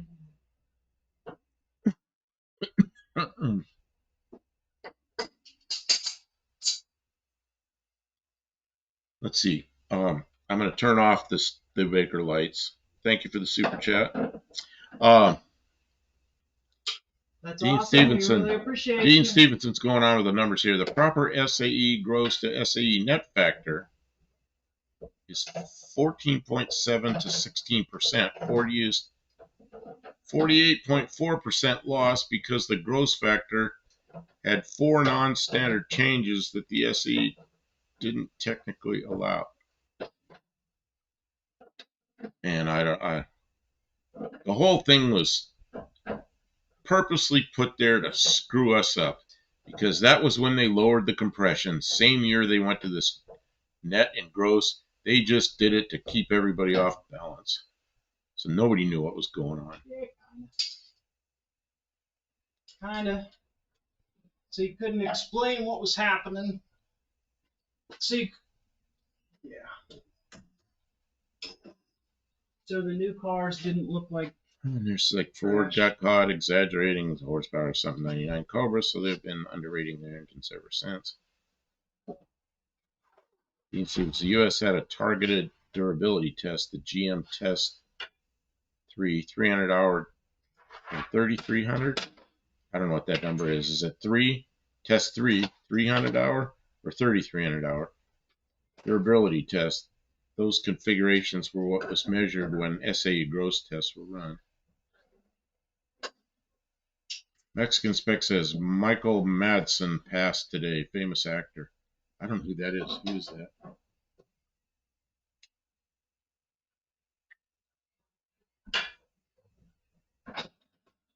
see your passing actors. I hope his family's okay.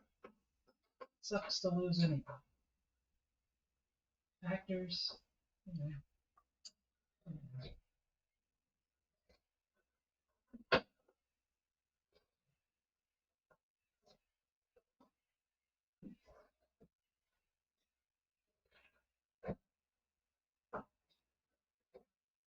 So what's holding that from moving instead of the pin?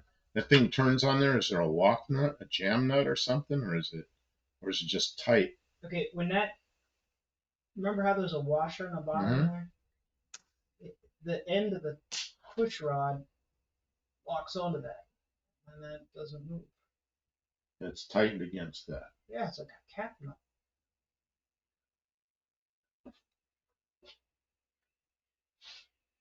The 99 Mustang Cobra is the reason there was no 2000 Cobra.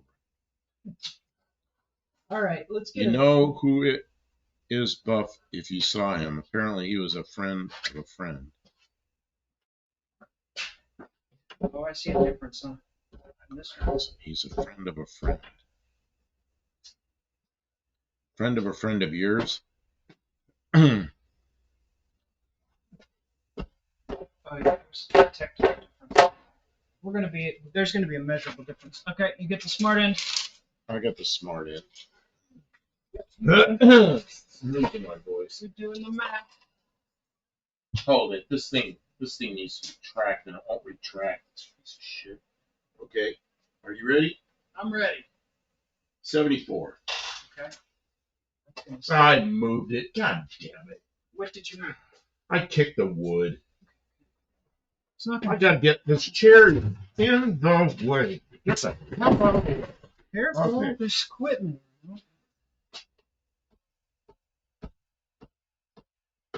Well, when we're working this tight of space, everything's in the way of The everything. car is right here. Yeah. Everything's in the way. So of that's everything. not going to change. It's been 74 the whole time. So let's see how we're doing out here.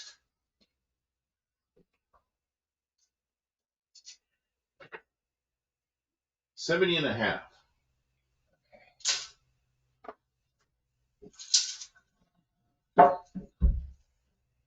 Just for shits and giggles.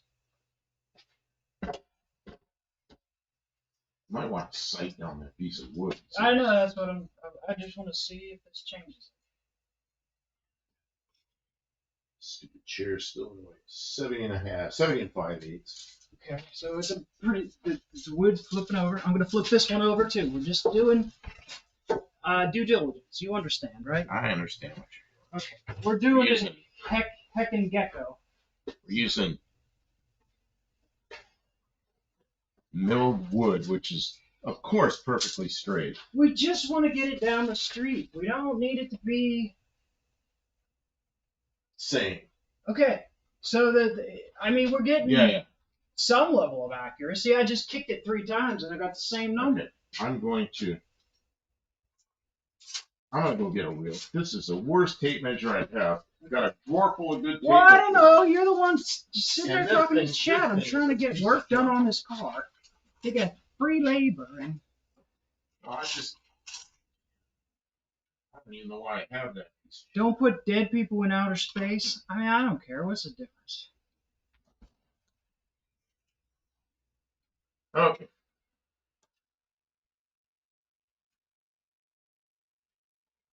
Good night, Miss One-Eyed Cat. Thanks for being here. Hey, Kevin Smith. Kevin snuck in.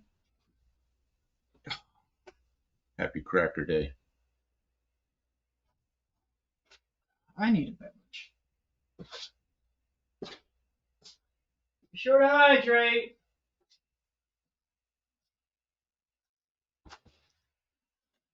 Coming down from the... Oh, that's what's wrong, Kim. What's I need more cookies. you do not?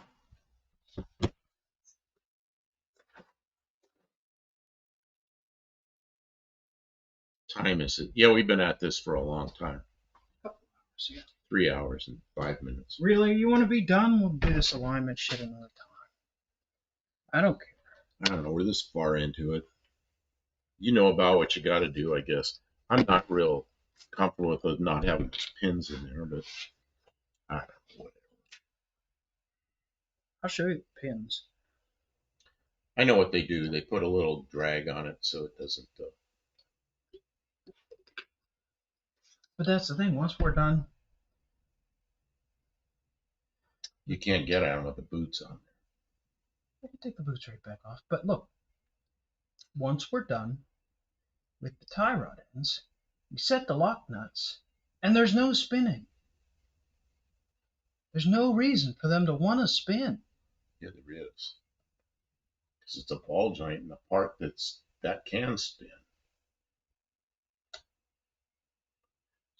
That doesn't hold it from spinning. It's not going to spin. Are the cookies sugar-free, gluten-free, taste-free? No, No, that's why I had these to are take them good. away. These are good cookies. They taste good. Spit What them is out. wrong now? You're on my wire. Quit ripping up my stuff. This is why the camera. I know, it's just there's I know much, you just want to just so much crap on the floor run that around. can't do anything. We're in a studio. Cords and hoses and shit everywhere.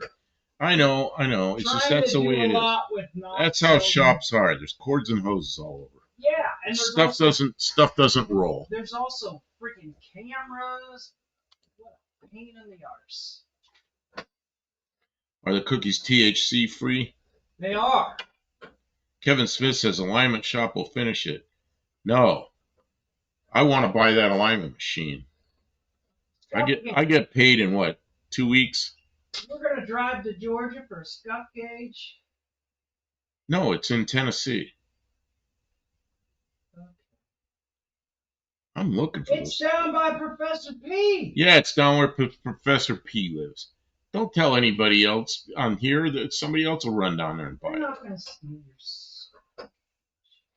If they do, they have to let us use it. That's the rule. Oh, fudge. I don't want to pay some dumb kid that just learned to do wheel alignments, and then they look at this car and laugh because some old man brought this old car in, and they're not going to care about this or know how to set the toe. There's an alignment shop that's very well regarded up in the north part of town. And they're gonna screw something up. No. They know how to set it. They want to do a 4-wheel alignment on it. No, we'll tell them what it needs, and they'll be nice people. If not, we'll give them a really, really stern negative Yelp review. They'll know what they're fucking doing. Bad people don't go there. Everybody will know, and then they'll feel bad. They'll feel sorry. They'll tell us, please come back. We'll fix it. Who is Jim? I can't even pronounce that name. He got the alphabet. In Taxi when he ate the first THC cookie.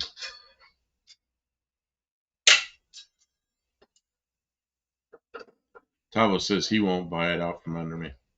Andrew Button says the Studebaker might be hard to align, even with a machine. That Studebaker's crazy at the front end. Crazy.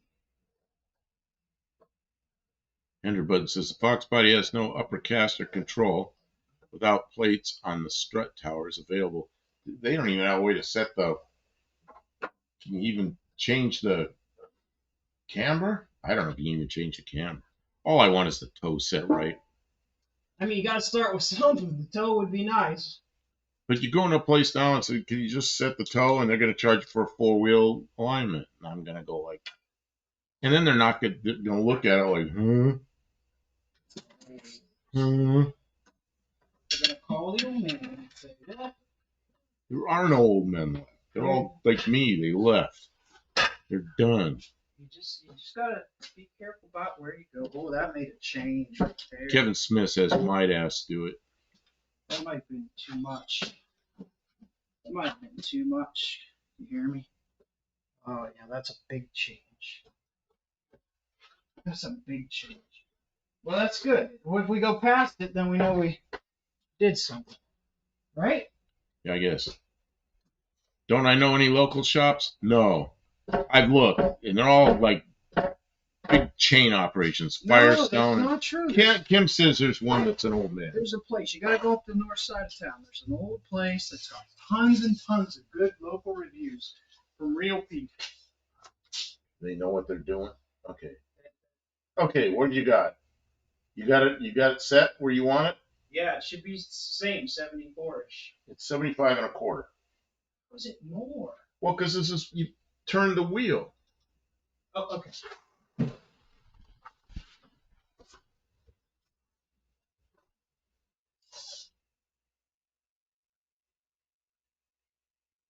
$76 3/4.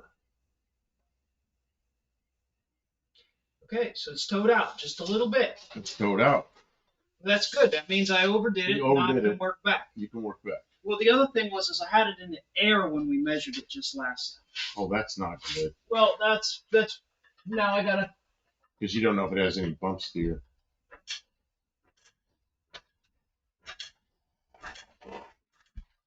And of course, we didn't let it naturalize, but we can't do that because we don't have a turn plate. I understand, but we gotta start somewhere. Work, right? Kevin Smith says that the steering wheel returns, the caster is fine. Well, not necessarily. If the toe's out, it'll never return. Let's see here. No small tire shops. Yeah, there's small tire shops. They're just They don't do alignments. bunch of dummies selling tires. Yeah, they just do tires. And they don't do anything except tires. The last one I was to, I needed a, what do you call the sensor in there for the pressure? Guy goes, oh, you got to go to the dealer. And he mounted the tire up, and that was that. No tires, no sensor. Tyler says, yeah, wheels on the ground is great. Yeah, you know how turn plates, they're on ball bearings? So the last thing you do is you bounce the car up and down on the turn plates and naturalize the front end, move the tires so they're natural, and then do it, you know. I know, but I don't have. No, I'm talking to the chat, not you. You know that. Andrew Button, they must have felt that a stock Fox body didn't need much cast or adjustment when it was designed. When it was new, it was good enough. Tyler says, ask Kiwi who he is. He's only about 2 hours away. Yeah, but see, I just want to buy the gauge. He's not 2 hours away, is he? Yeah, he probably is. He's about the same distance as Tony. So he's about an hour and 45 minutes, yeah. It's not pretty long drive, considering. You know, I've chatted with Kiwi, and he knows me from lives, and he knows me from comments, and he's put comments, but I've never met him. Be kind of interesting to go down there just to meet him, you know. Kevin Smith says, tire squeal going down the road, you'll know it's not right. Yeah. Get it closer. And yeah, when it's that bad, the tires wear out in about 50 miles. I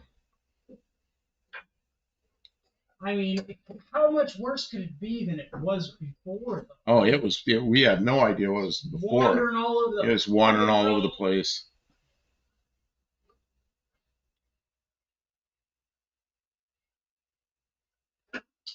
These tires, shoot, I could care less if these tires were. Tim says, dog says it's bedtime.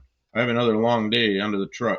Well, you're not Wires missing and much. fuel lines. We're close to calling it here. We're just trying to get it so we can drive it tomorrow, maybe. I don't know, maybe not. We might. Andrew Button said, I had a Fox that would scrub, turn one of the front tires into what looked like a racing slick in about a month.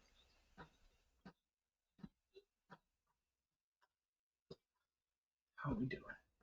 It made a difference. Andrew Button said it didn't wander, but sure did eat tires. Yeah, it's probably towed in. Towed out, it'll wander like crazy usually.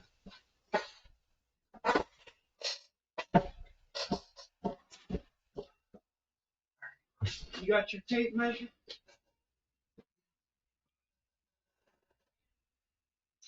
Hard on equipment.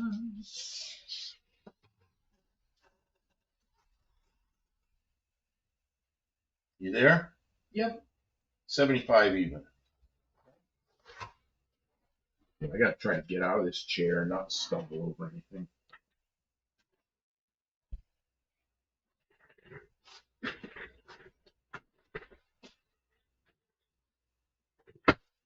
stumbling over everything. You there?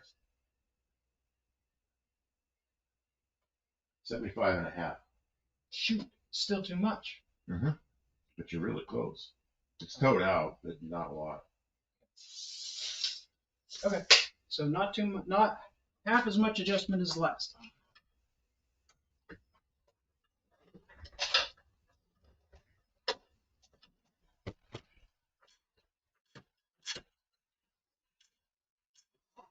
Kim's doing the Home Depot wheel alignment. Wait, you know, That's where you use wood. Lumber, yeah, lumber. We're doing the Lamborghini alignment. Let's see, Andrew Button said we finally figured out one of the lower control arms was bad, and we opened up the adjustment on the strut tower, and that took care of it.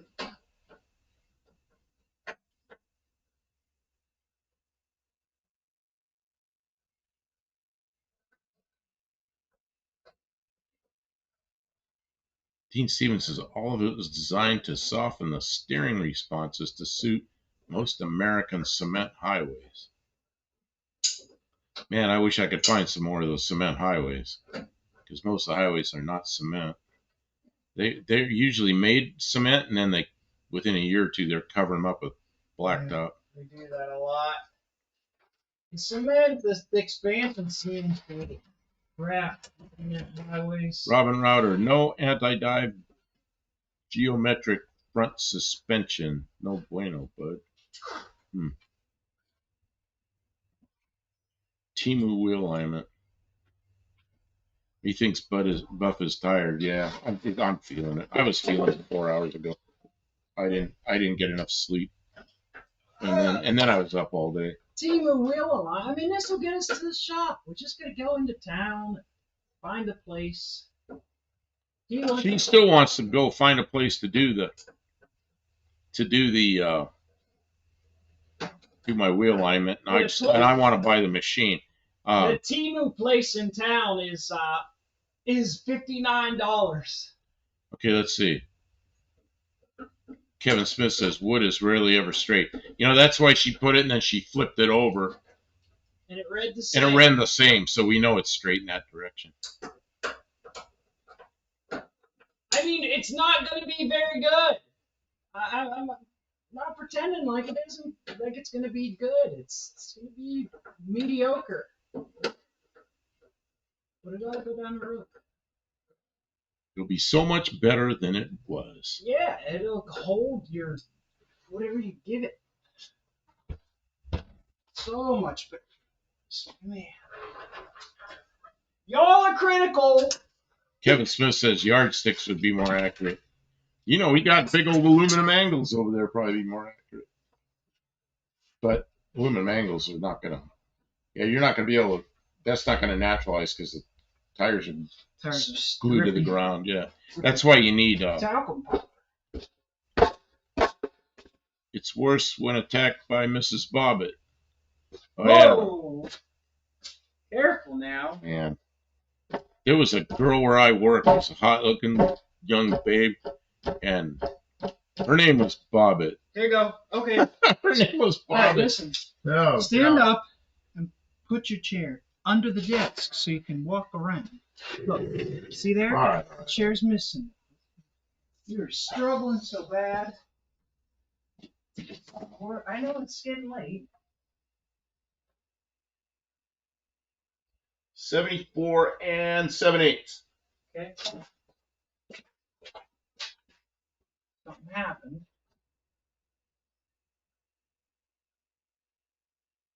$74 1/2. No, 74 1/4. All right. 1/2 inch. It's way better than what we started with. It's 5/8 difference up here. Yeah. 5/8 difference.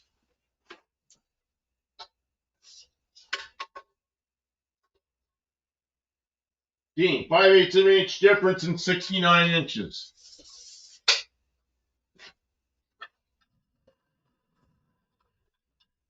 Five-eighths of an inch toe in 69-inch length. So what would that be at the tires?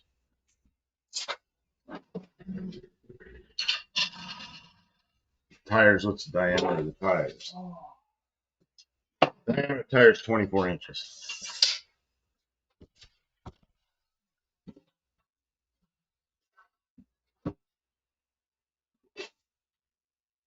Let's see here. Kevin Smith, 2x4, 6 are always curved so you can put arch on top to compensate for weight, a floor, or roof. That's an excellent construction tip.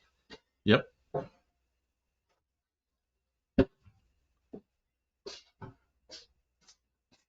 Oh, I got Charlie horse is what that's called. Man, is it bad? Fighting it all night. Shouldn't have been out So there. we came up here to put the taillights in. But you didn't do it. We didn't get that far. No, you didn't want to do it. Let's see. Thomas says, measure it again level with. I'm losing my voice. Measure it again level with front and back of tires. Measure it again level with front and back of tires. What does he mean?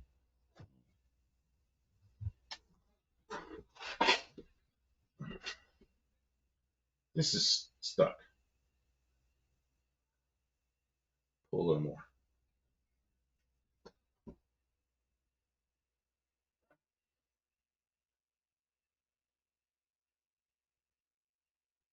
Shit, it's right there. Okay. Check the other side. It looked like it was a little bit towed out on this side. Yeah, I bet you. It was just tiny amount. Yeah, I bet you it's. Right now, I'm at the point where I don't care. It's close. It's so much better than it was. And how far am I going to drive it? You know. According to this, it's towed out just slightly. Towed out slightly. Huh? Which means the steering wheel is going to be off center a little. It'll get us. We'll go. Oh my God, this is horrible. We'll go. I know. It's almost like somebody put new steering parts in and didn't.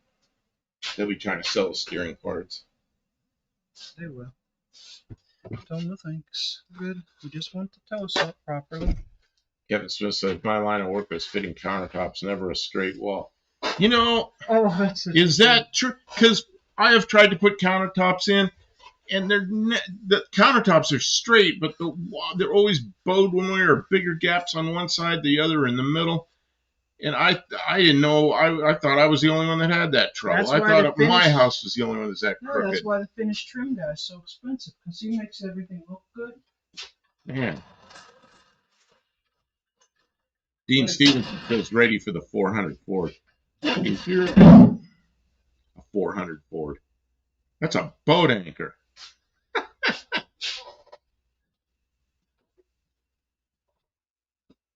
Mr. Del Campo, I think that we're going to have to put those taillights on in another episode. In another episode, that's right. Yep.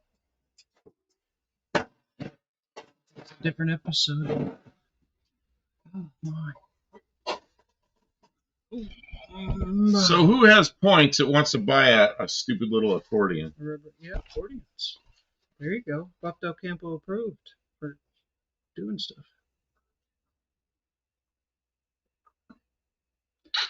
Perkins Diesel. A Perkins Diesel. You know, I went for riding a boat up in Canada across some lake, and it was some little tour thing.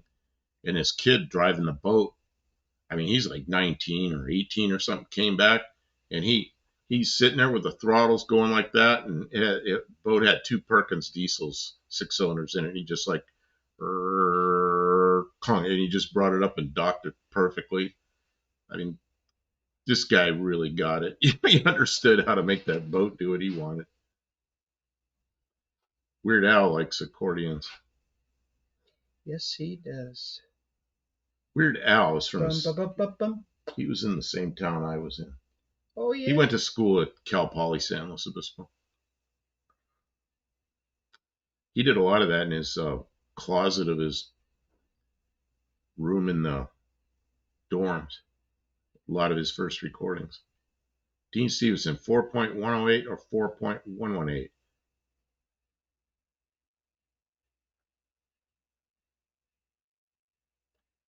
What is he asking me? We are going to drive to every. We're not going to go to every shop. If you go on Google, you search for alignment shops, and then you sort them by ratings.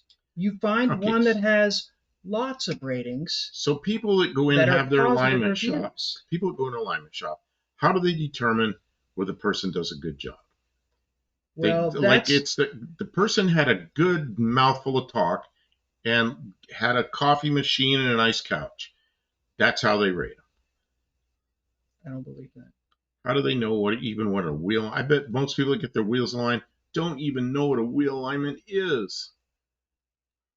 Some tire shop told me they had to do it to get their guarantee on their tires. I don't.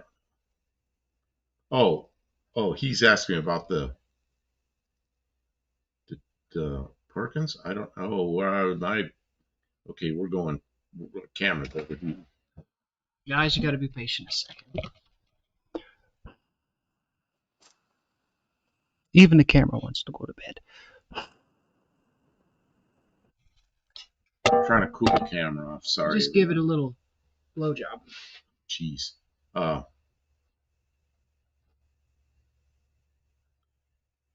Pine Oak says, Happy 4th.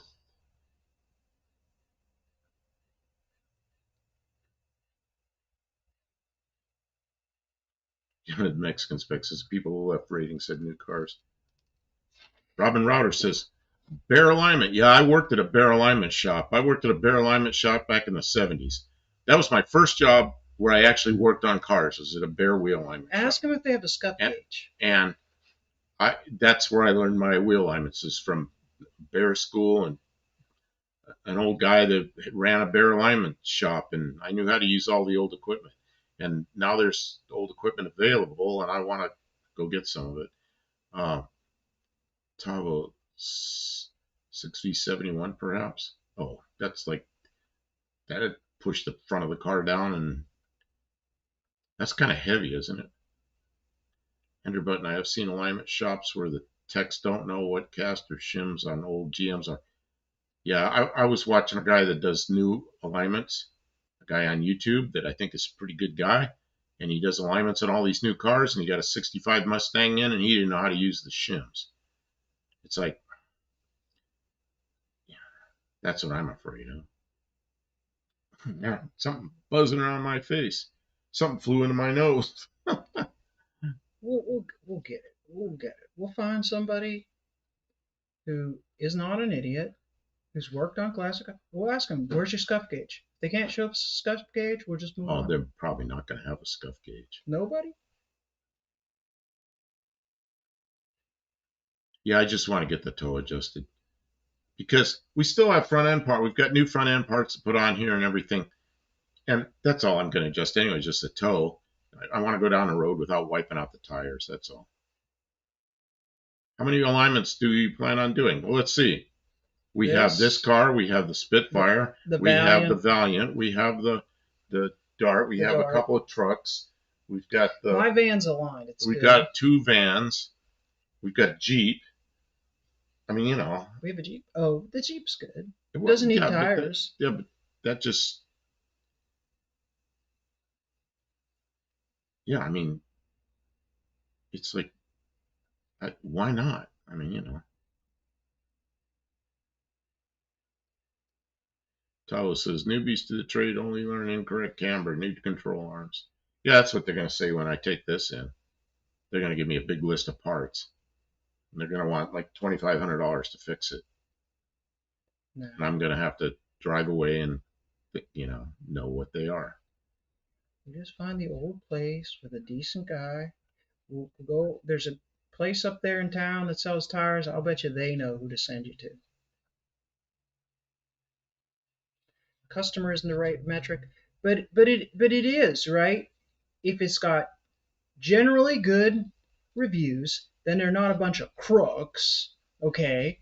And then you read some of the comments, right? Like, oh, my car, this or that. Are any of them classic cars? Are any of them like? At least if you find somebody good reviews, you like limit your search to the people who are not complete idiots, right? The people who have a good reputation, local reputation, because you know how it is. Customers are like that. They either love you or they hate you. They're not going to leave a if it's just done. They're not going to leave a review. Robin Router says slight negative camber is desired for most driving conditions. You know, like my '67 Mustang and my Cougar and some of all those cars back then, I used to set them at half negative. Yeah, but Dean, you can't get a random check by a professional independent agency that isn't being manipulated. It's very difficult to get that. But honestly, Google Maps, I've had good luck with that. See, in Mexican Spec, he's out of touch. He says, I asked at the local shop that you're used to Mexican shops where they do work. I watch the work you have done, like those radiators. It looks like the work I used to do. And now in the U.S., go find a radiator shop. You might find one here and there, and they're working on old farm equipment. And a lot of the mechanics that run small local shops, they don't work for the public. They work for the small auto dealers and stuff like that. They don't want to deal with the public because the public are idiots, and they don't want to do small work. A little toe adjustment on this car, it's just not worth their time. If they can't get $200-300 for pulling your car in, they don't. It's just like, sorry, we don't want to do it. Stray Bullet says at $60 a pop, you're going to have to bring in some outside work to pay for the machine. Yeah, it's an old, what it is a scuff gauge, which is used for setting toe. The biggest problem I have with it, expensive, Yeah, it's not. The biggest problem I have is we're already really pressed for space, and it's not a huge machine. No, you run over it. Not a big machine. I don't know. I'm not particularly worried about it. This right now is close enough to drive. It's way better than it was, because before both wheels were going like this by probably, the toe was probably moving 3/4 of an inch each way. So, I mean, nobody drives 47-year-old cars. You have to know somebody who works on them. Nobody has the equipment. Nobody has the. How do you train somebody on a car that you only see once every couple years? Well, it's like, who I saw struggling with the wheel alignment on the Mustang. Yeah. There's a Mustang had shims. It was a guy in New York. The guy that took a little big spider. It was a guy that was what's his name? Ants on me. I can't get him off. I don't know where they're South Main Auto. He does wheel alignment. Yeah, he's a smart guy. Yeah, too. And he got that Mustang up there, and he's scratching his head and trying to put shims and tearing his hair out with it. And it's like I feel like yelling at him. I felt like reaching my hand through the screen and showing him how to do it.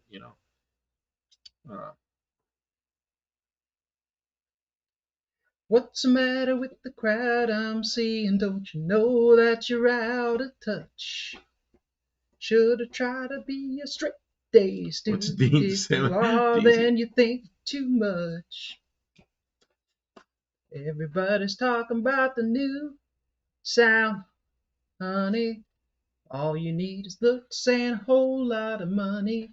Bum, bum, bum, bum, bum, bum. Anyway, still rock and roll to me. Do you want some soap? In the shower, yeah. I need to go. Look wash. At your face. I know. I need to go and wash head to toe. I've been rolling around on the ground. What is this? Tavo says they don't have a true baby blue Continental. That song is copyrighted.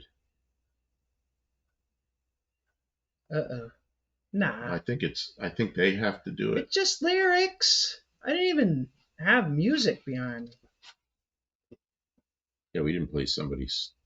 Yeah. It was my rendition. It's her rendition. Well, who was it? It was Barrows. Got a copyright strike because he was whistling while he was doing something just randomly. And somebody wanted some money from him and got a copyright strike. You know what else we did is we fixed the rear control arms. We fixed the inner tire. This car should freaking... rear control arms were This car should Now handle they're like nice. it's on rails Now they're nice compared and to tight. how it was. Okay, so should I show what you did for me? Yeah. Yeah? Yeah. Because there's 24 people here. There's 24 people here, so you Don't tell nobody. You guys get the special. Nobody else has seen this yet.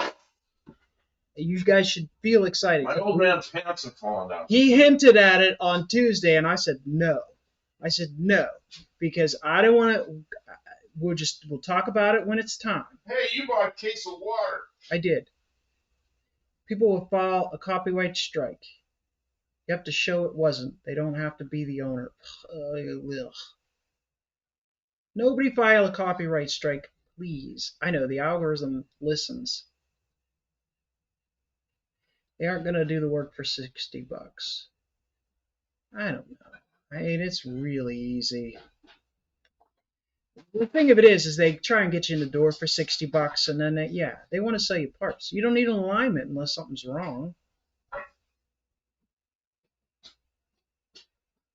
Okay. Battle boxes for the rear control arms on that Fairmont. I'll wait till you're done, then I'll start talking. Go ahead, I was just reading. Kim is upset that I'm driving around in a car. I'm going to be driving around a car with these tires because they got some cracks. They're dry rotted. They're old, and they're bad. I just run on whatever I got. So she bought me a set of tires. They're used tires, but she found really good tires. Good. And what's really good, can you click out of the ads before it goes right when I'm talking?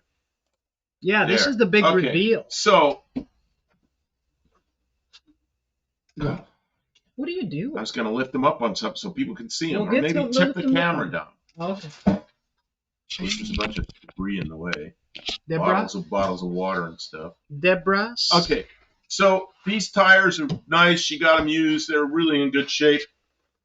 And they come with 4 of these wheels. And she got a really good deal on them. And these fit on this car. They came off a Mustang. So I'm gonna put these on this car real soon. But that's why we want the tow at least close, so I can get this car, so I can drive without wiping these tires out. And then either get it to a wheel alignment shop and try to talk somebody that's just setting the tow and not trying to sell me a bunch of crap, or not trying to tell me I need a 4-wheel alignment or something stupid. And then I can't. All the soap is gone. It's sitting on here. It is. Okay. I gotta get the full one. So, and then if I can talk Kim into let me get the alignment machine, which is not an expensive machine, I bet I can get that for half what he's asking for it, which is like a couple $100, you know.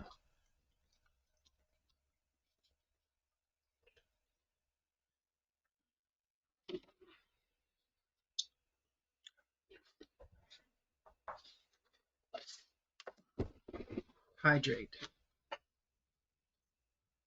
Those would be good on the front. You want deeper ones for the back that match. Got it. Yeah, they would be nice if they were a little deeper, but I don't know. Kim bought them for me. They're pretty nice tires. They'll look okay. They're a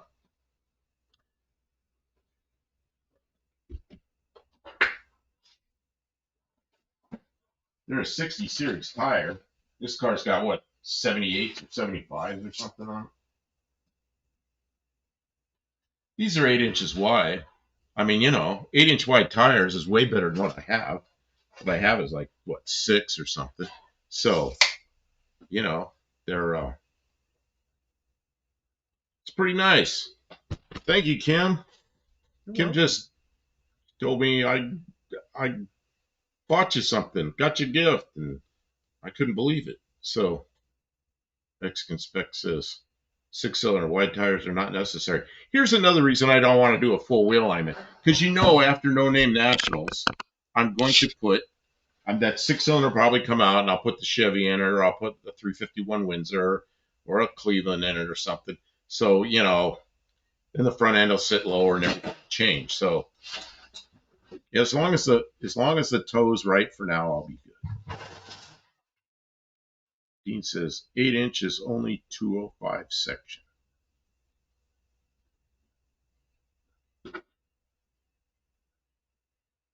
Mike Murphy, howdy. So I don't know. I'm pretty happy with those tires. Kim bought them for me because all I was old rotten cracked tires with. They're not safe, and the tires on the parts car are bad. So we would have had to buy tires for those wheels. The wheels on the parts car are pretty nice. Yeah. But they're not as wide as these. And I was going to have to take them off, pull the tires off, and then do a lot of polishing, clean them up, get new centers for them. And now I got these wheels are perfect, you know. They're really nice, and they came with centers that are in nice shape, you know.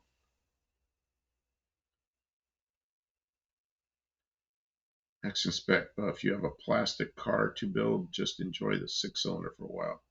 It isn't plastic. Well, I'm going to enjoy the 6-cylinder for a while. But, yeah, you say that, and like I look at the comments, and I see things like that. Look at this idiot. Look at this idiot. When we were doing putting the head on that, he's wasting all that time on a 6-cylinder. I read comments like that all the time, you know. And I remember my last one of these had a 302 in it that I built. It was pretty quick. It wasn't like a race car engine, but it was a lot more powerful than it was a nice street engine, you know.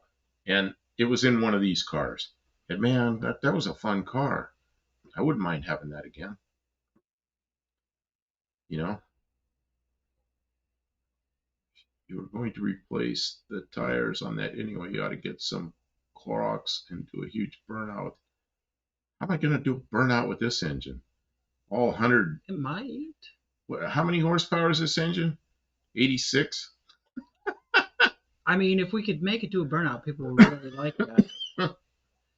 I'm worried we'd burn up the rear end. Oh, yeah, and then I break the rear end. You'd have to spin the snot of the spiders. Yeah, I remember how we used to do burnouts when we were teenagers.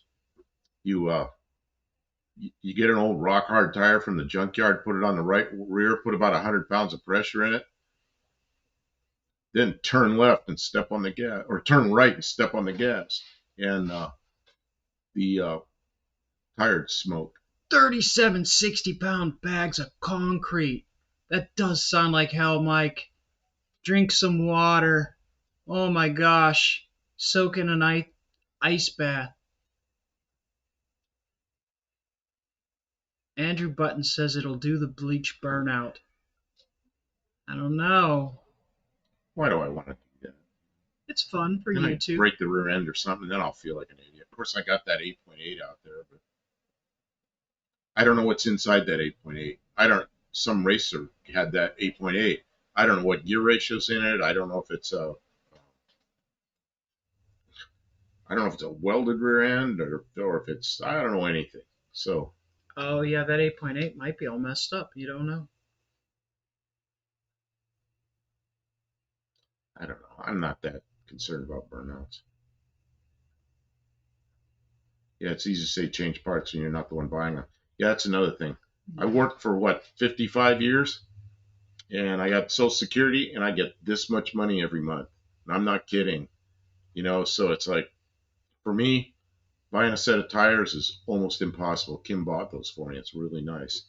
Yeah, and I'd like to go out and buy a set of 10-inch wide tires that are a little deeper dish, or wheels, a little deeper dish for the back, but that would take a year of savings for me, so I can't. Oh yeah, and this was a really good deal. The set and with tires, and the tires are not, the front and rear tires are different, but they all have really good tread on them, and for the price, like we couldn't have bought tires and had them mounted and balanced on the old rims. Most stock 8.8 had 308 gears or 273s. Yeah, but this rear end that's in my parts car, it came out of a 93 Mustang? I think it was a 93 Mustang. And it's this guy's grandson who's some racer who started building the car, and then he quit. Okay, and then the car sits there for 2 years, and then I buy it as a parts car. So, I don't know what that 8.8 is. I know it's an 8.8. I got to take it apart. It's obviously, the car's kind of shitty looking, and the rear end's kind of newer black looking. Don't know. Hippie Long says, make a Fairmont El Camino. Oh, you remember those? Remember those things? They were called a Durango. It's a Ford Fairmont Durango, and it was made on this body. It is a pretty cool looking car, but I'm not going to do that to this car. The parts car has no driver's window to be back to square one. Well, it has a plastic window in it for now. Yeah, so it does. that It has a doesn't get rained has a in. plexiglass window in it. The plexiglass window that came out of this car is now in that one to keep the water from going inside it. Hippie Long says Zed Sled is beautiful. Well, And one day I want to paint it, but I'm not going to do that. This car's going to No Name Nationals. It's got to be ready to go, and we're going to go. I'm going to race Kim with her Slant 6, and I know there's somebody else there with a Slant 6 that's not a built-up Slant 6, just a Slant 6. And then, they're going to have a Slant 6 class at the No Name Nationals. And then Dallas Brown, AHRA Dallas Brown, bought a 78 Buick, one of those mid-sized Buicks with a slant back that looks like somebody lopped it off with a meat cleaver. And it's got a 198 cubic inch V6 in it. He wants to race me. It's just a stock engine. So we'll have some fun with it, drive it back. And I'm not going to go through Kentucky on the way back. And then we'll I don't know, we'll have another year to do something else with it. Yeah, I mean that's the thing is this. And we've got the aluminum car to build, and we've got the Ute, the Valiant Ute to build, and we have the Bronco 2, the Bronco 2 to build, or finish building, whatever we're doing on that. And I don't know. There's just a stack of projects. So, I mean that's the Dakota's way on the back burner. Oh yeah, there's the Dakota too, but the Dakota runs. And the Studebaker. Oh, the Studebaker. We got Studebaker too. And I'm 71. And I'm not the healthiest guy in the world. If we pull this great running Ford engine out of here, we might just put it in the Studebaker. Yeah, it's ready to run. This 200 could end up in the Studebaker, which would make a nice engine for a Studebaker Lark. Good, reliable, fun to get around in, economical, transmission's good. It dropped right in. And the body in that car is really good too. Drop right. I did mention this Bronco 2. We sure did. Oh, I forgot about the Nissan. Oh yeah, then we got the Nissan too. It's on the trailer still. It's never come off the trailer. We were mowing around the trailer today, around that Z car.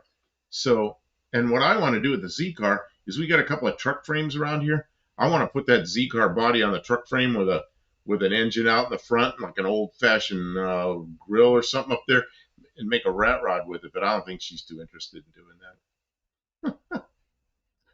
You know what? If that was what got you motivated and you were enjoying that, then we would do it. Or we'll put it on the Bronco 2 frame. The Bronco 2 body is horrendous. Bronco 2s scare me. They're narrow, they're tall, they're four-wheel drive, and they just ask for Mexican spec. Rollover. All of the cars that we mentioned have titles. There are. Oh, that's the other one. We have that Chrysler 300. Yeah, that's parts. That's a parts. That'll car. never become anything. Yeah, we have a. What year's that? Yeah. We don't bring 2010. We don't bring vehicles here that don't have titles because it's. What do you do with it then? You can never do anything with it. The parts car for this has no title.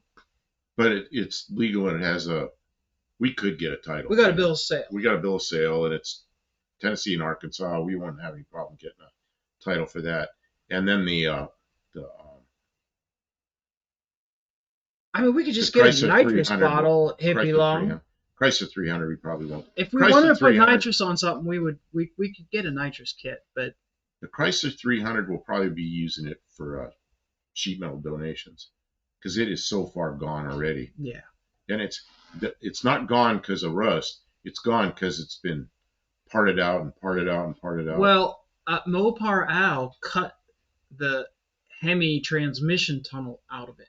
Oh yeah, the floor's cut out of it. So there's a big part cut out of it, And And there's no engine, no transmission, no steering.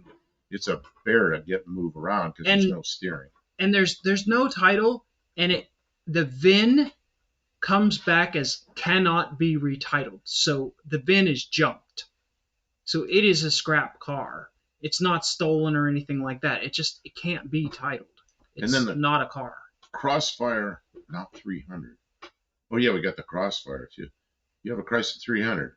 Isn't it? No, we have a Crossfire and a 300. The Lost Fire is parts, but I have a title for it. But it's The destroyed. Crossfire. We took the rear end out of the Crossfire. I don't know if you remember these videos. We narrowed that rear end. Both Mexicans. That independent suspension out of the Crossfire has been narrowed, and it's meant to go in her Dart, so we'll have four-wheel independent suspension in the Dart. But that's another project. That's a way future. But it's done. Never. That's done. Yeah, but it would require tubbing the car to fit the wheels in it and stuff. Back half in that car. Yeah, I'm not sure we want to do that to that. We don't mess around. Yeah, we do. We don't. We make lots of mess. This place is a mess. Oh man, what other cars do we have? I know there's a white truck. What's the white truck for? The white truck. I bought the white truck for the tires to go on the green truck, the front bumper to go on the green it's a truck. Parts car. Okay. Yeah, it's a parts vehicle. It has a title, but Mexican spec says, "Who needs IRS in a Dart?" You know what that is? It's content. No, I wanted the car to be. You wanted to be. I wanted the car to go through the turns and ride like it's on rails. I mean, can you imagine a '66 Dart with independent suspension and four-wheel disc brakes and those Crossfire wheels on it? Hippie long. I taught Pooh my driver is a tiny 273 with a 2-barrel on a 4-barrel intake and completely stock exhaust, factory 2-into-1. Man, that can be fun though. You know what? One-eyed cat, that comes in here a lot. He has an older Valiant. He has 62. It's a road toad Valiant, and he put a 440 in it, and it had dual quad manifold, but he had a 1-barrel with an adapter, and he had a 4-barrel, so he called it the 5-barrel. So it ran around all the time on the 1-barrel till you mash the gas down, then the 4-barrel would open up, and he took it to No Name Nationals and raced it like that one year. Pretty interesting thing, Crazy stuff. Yeah, adapter from a 4-barrel down to a 1-barrel. Hippie long, that 273 in your car is a good match for the car. Nothing wrong with the 273. It should be a lot of fun. Nothing wrong. Really enjoyable. And there's always some person be like, "You gonna drop a 440 in there?" Yeah, 440 to have a good time. You use a lot more gas, burn a lot more tires, break a lot more parts. Oh, you had a little trouble with Jeep tonight, so you jumped in the Dart and took it on your trip tonight. Yeah, it took go? Beautiful. It ran perfect. The lights are nice and bright. Oh yeah, the steering is nice and tight now. I tightened it just a half a turn, and now it's just like engaged. They had a little bit of wander. Gone. It is a joy to drive. You should take it out and drive it now. It's so nice. It's so nice. I'll bet you the transmission fluid's leaking out a little bit. I think the dipstick tube leaks. I gotta fix that. It's time for its first oil change. I'd like to get that. Oh, Andrew Button says, I want a B van. Are you talking about the ones with the wheels are back here? Like a 65 or so? There's one on Marketplace, and I saw it, and we cannot have any more vehicles, or else I would totally have gone. I love those old Dodge vans, the ones that have divided windshield and then shifters, automatic shifter up on the dash. It's like a 65. It's so it's hideous, but it's beautiful. I tried to get my father to look at one of those. He's looking at Ford vans and Chevy vans in 1965, brand new ones, and he wouldn't even look at the Dodge, and he ended up buying the Chevy. Which is the Chevy van, the first year for the Chevy van. It was actually they called it a sport van. It was a passenger van, Put a 440 on my power chair. I mean, there's always that power hungry person that wants two turbos on the biggest motor you ever saw. And if that's their passion, I'm not against that, but don't force that on me. I want to enjoy my car. And I really, there's no place for me to be doing burnouts. The police are just going to come and tell me to stop it. You know, I want to be able to enjoy my car. I like working on them more than even Why does want to Dean drive a lot. Stevenson like the 400 Ford? I don't understand what the attraction is with that 400 Ford. Well, I don't know. I He don't really know. likes those things. It's just such a big herky engine, and you get the same cubes out of a like a Windsor. I just don't understand that. I don't know. I think there must be something good about the ones down under the heads or something. Or I mean, they're like a Cleveland head. But they're just so big. Well, because they're free. Oh, that's a best kind of engines. Oh, yeah. Oh, Oh, a B van. Oh, I'm thinking of the A vans. A 65 A100 with a 318 in it. oh, the B van. I What's know the what the B B van? van looks like. It's a lot like the ones we have now, but they were the headlight. You know what the old motorhomes kind of look like? The old Dodge So it's the motorhomes. first of the Dodge vans that had the wheels further forward. Okay, Yeah, okay, I know but they what you had a mean. tin grill, Yeah, I know and exactly what you mean. yeah, I didn't know they're those were pretty good B. stuff. I think that's what it is. He'll correct me, Andrew. He'll Corvair van. Your legs are at the crash before you are. Oh yeah. What is this Corvair van? Yeah, my father was going to buy a Corvair van in 63 and he passed on it. And then in 65, we needed a van for what we were doing. Family was big and we were moving a lot of stuff across the country. And so that's when he bought the Chevy van.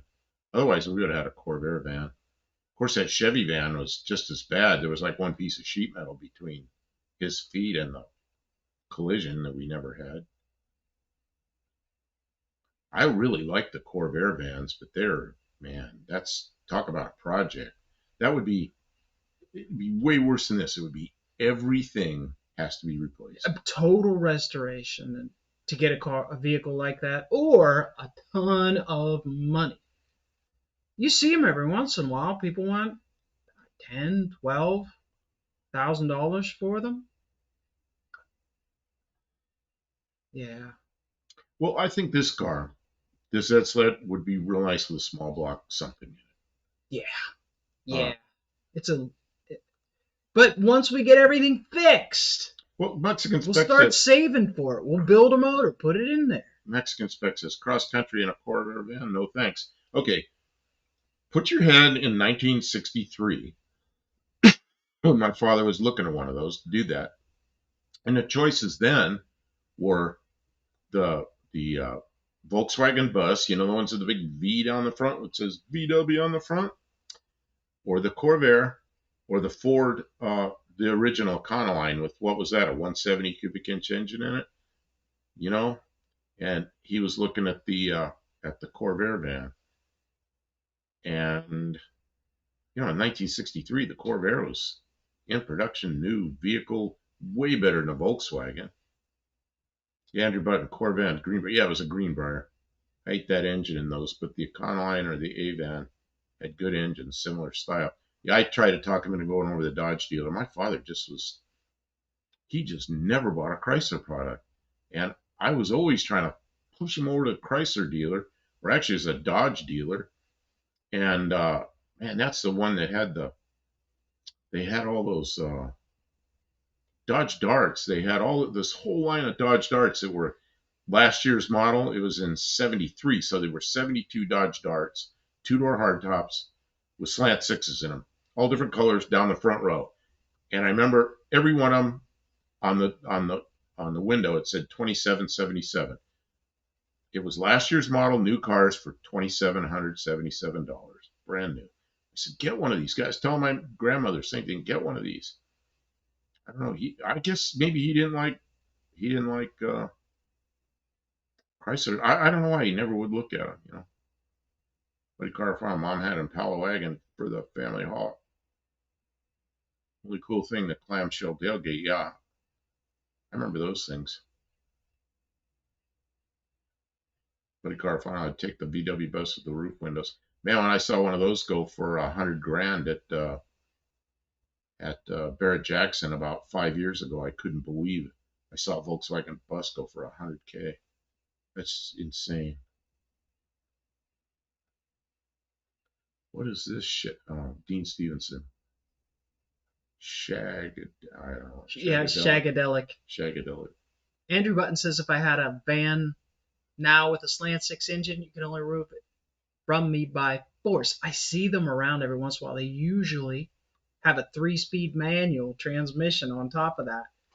And I've seen a couple of them come up, but we don't have any room for more projects, so I just let them go. Right now we can't bring more cars onto this property. No, listen to the list. It's insane. Yeah. It's insane. I'm trying to part with the farm truck, the green farm truck. Andrew Bud says everything about the Corvair 6 was terrible. Everything. Depends on, I guess, looking at it in 2025 it is. But in 1963 it wasn't bad at all. I know a lot of people had Corvairs. And you could make them run, you know. Yeah, you could get one turbocharged with 180 horsepower. I remember those things. Patrick, we won't be going much longer, but good night. Thanks for being here. Oh, God, what, 2 a.m.? Is it really? Oh, it is. Let's get out of here. I think it's time to go home. I agree. Yeah. Well, thanks, everybody, for being here. Me and my weird mood, trying to get something done, and